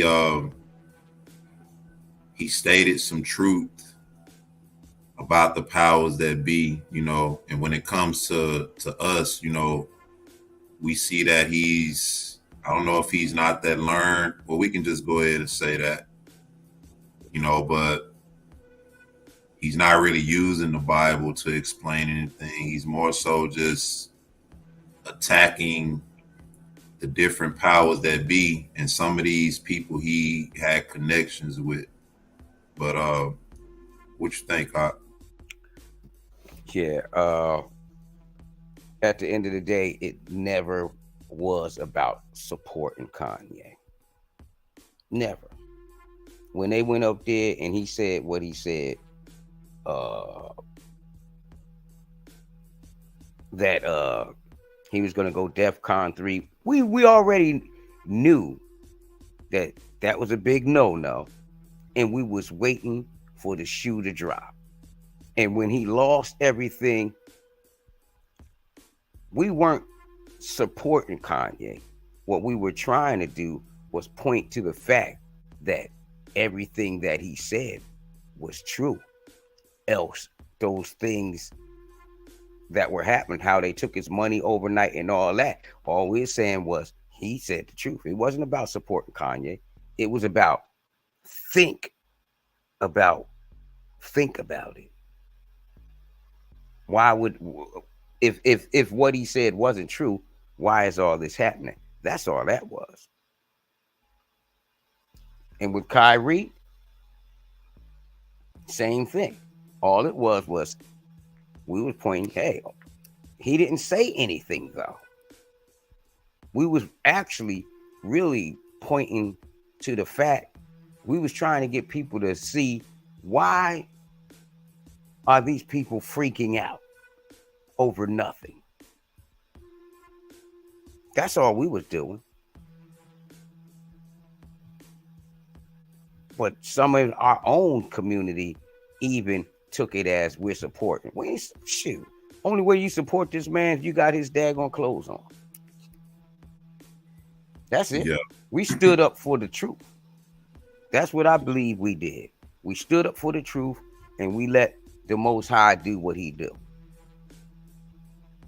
That's why these people can act like fools, and when they acting like fools, it don't even have no effect.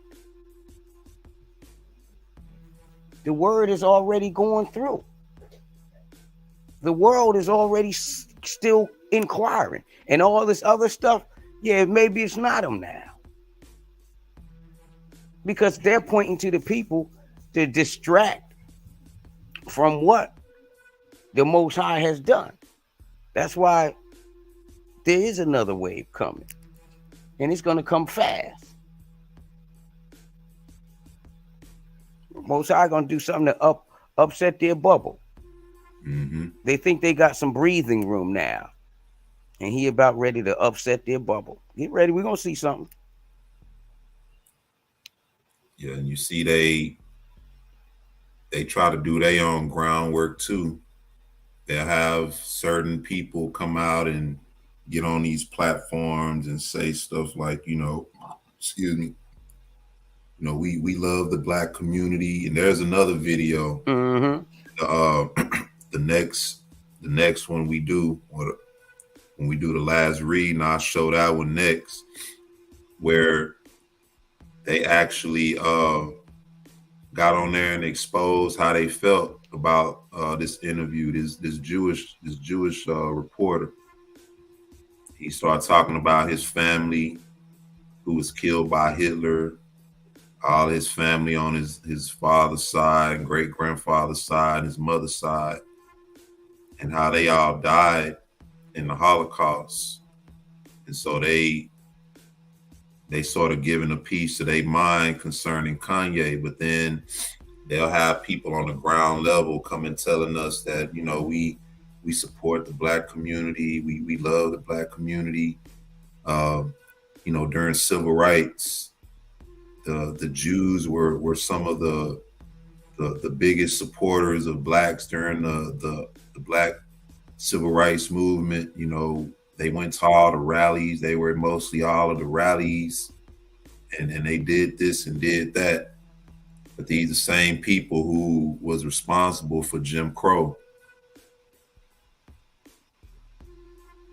Same people who was responsible for Jim Crow. We're supposed to believe that they supported us in the civil rights movement that they funded and backed, which was really just a means to usher in feminism, the last wave of feminism, which is what we in now. Mm-hmm. Because right after Dr. King was assassinated, they used the same man that was next to him to try to usher in the gay and lesbian movement. Yeah. But society wasn't ready to accept that yet. That's why they was met with the backlash of the riots, the Stonewall riots, and all those different things. And this is why you still hear people today talking about the gay struggle and the lesbian struggle. It's just like the black struggle. It's because they tried to infuse it with a cause that was about us. That's the only reason. And if you look at the history of it, a lot of the representatives today, so-called black activists, they live that lifestyle, and a lot of them back then lived that lifestyle too. People who we honor and hold in high regard. Go back and look at some of these people. Go back and look at Angela Davis. A lot of people give her props because, she stood for black activism. But look at her lifestyle. Mm-hmm. Look at how she lived. A lot of other people too. That whole movement was funded, just like Black Lives Matter is funded today. But as soon as one of them said, okay, we see what's going on, we finna go march and really try to get something to happen on our behalf, look what happened. Look what happened to them. But on that note, this was part 5 of the reading of the Book of Exodus. The next one we get into will be the conclusion. I know this one was kind of long, but y'all know how we chop it up. For those who are just interested in the reading, feel free to fast forward to those parts and get those parts out of it. We'll do the same thing in part 6, the final part of the reading of the Book of Exodus. Go ahead and close this out, bro. Well, yeah, I just encourage everyone to be available for this last part of the reading of Exodus. There's so much more that we could learn from there. other than just how the Most High delivered us. He's also given us an eye into his character, and he's also gives us an eye into the way that he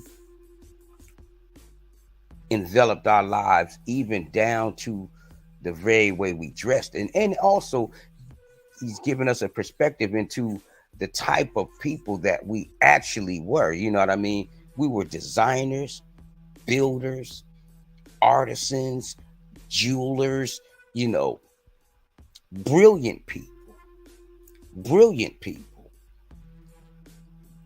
These are the type of people that the stock that we come from.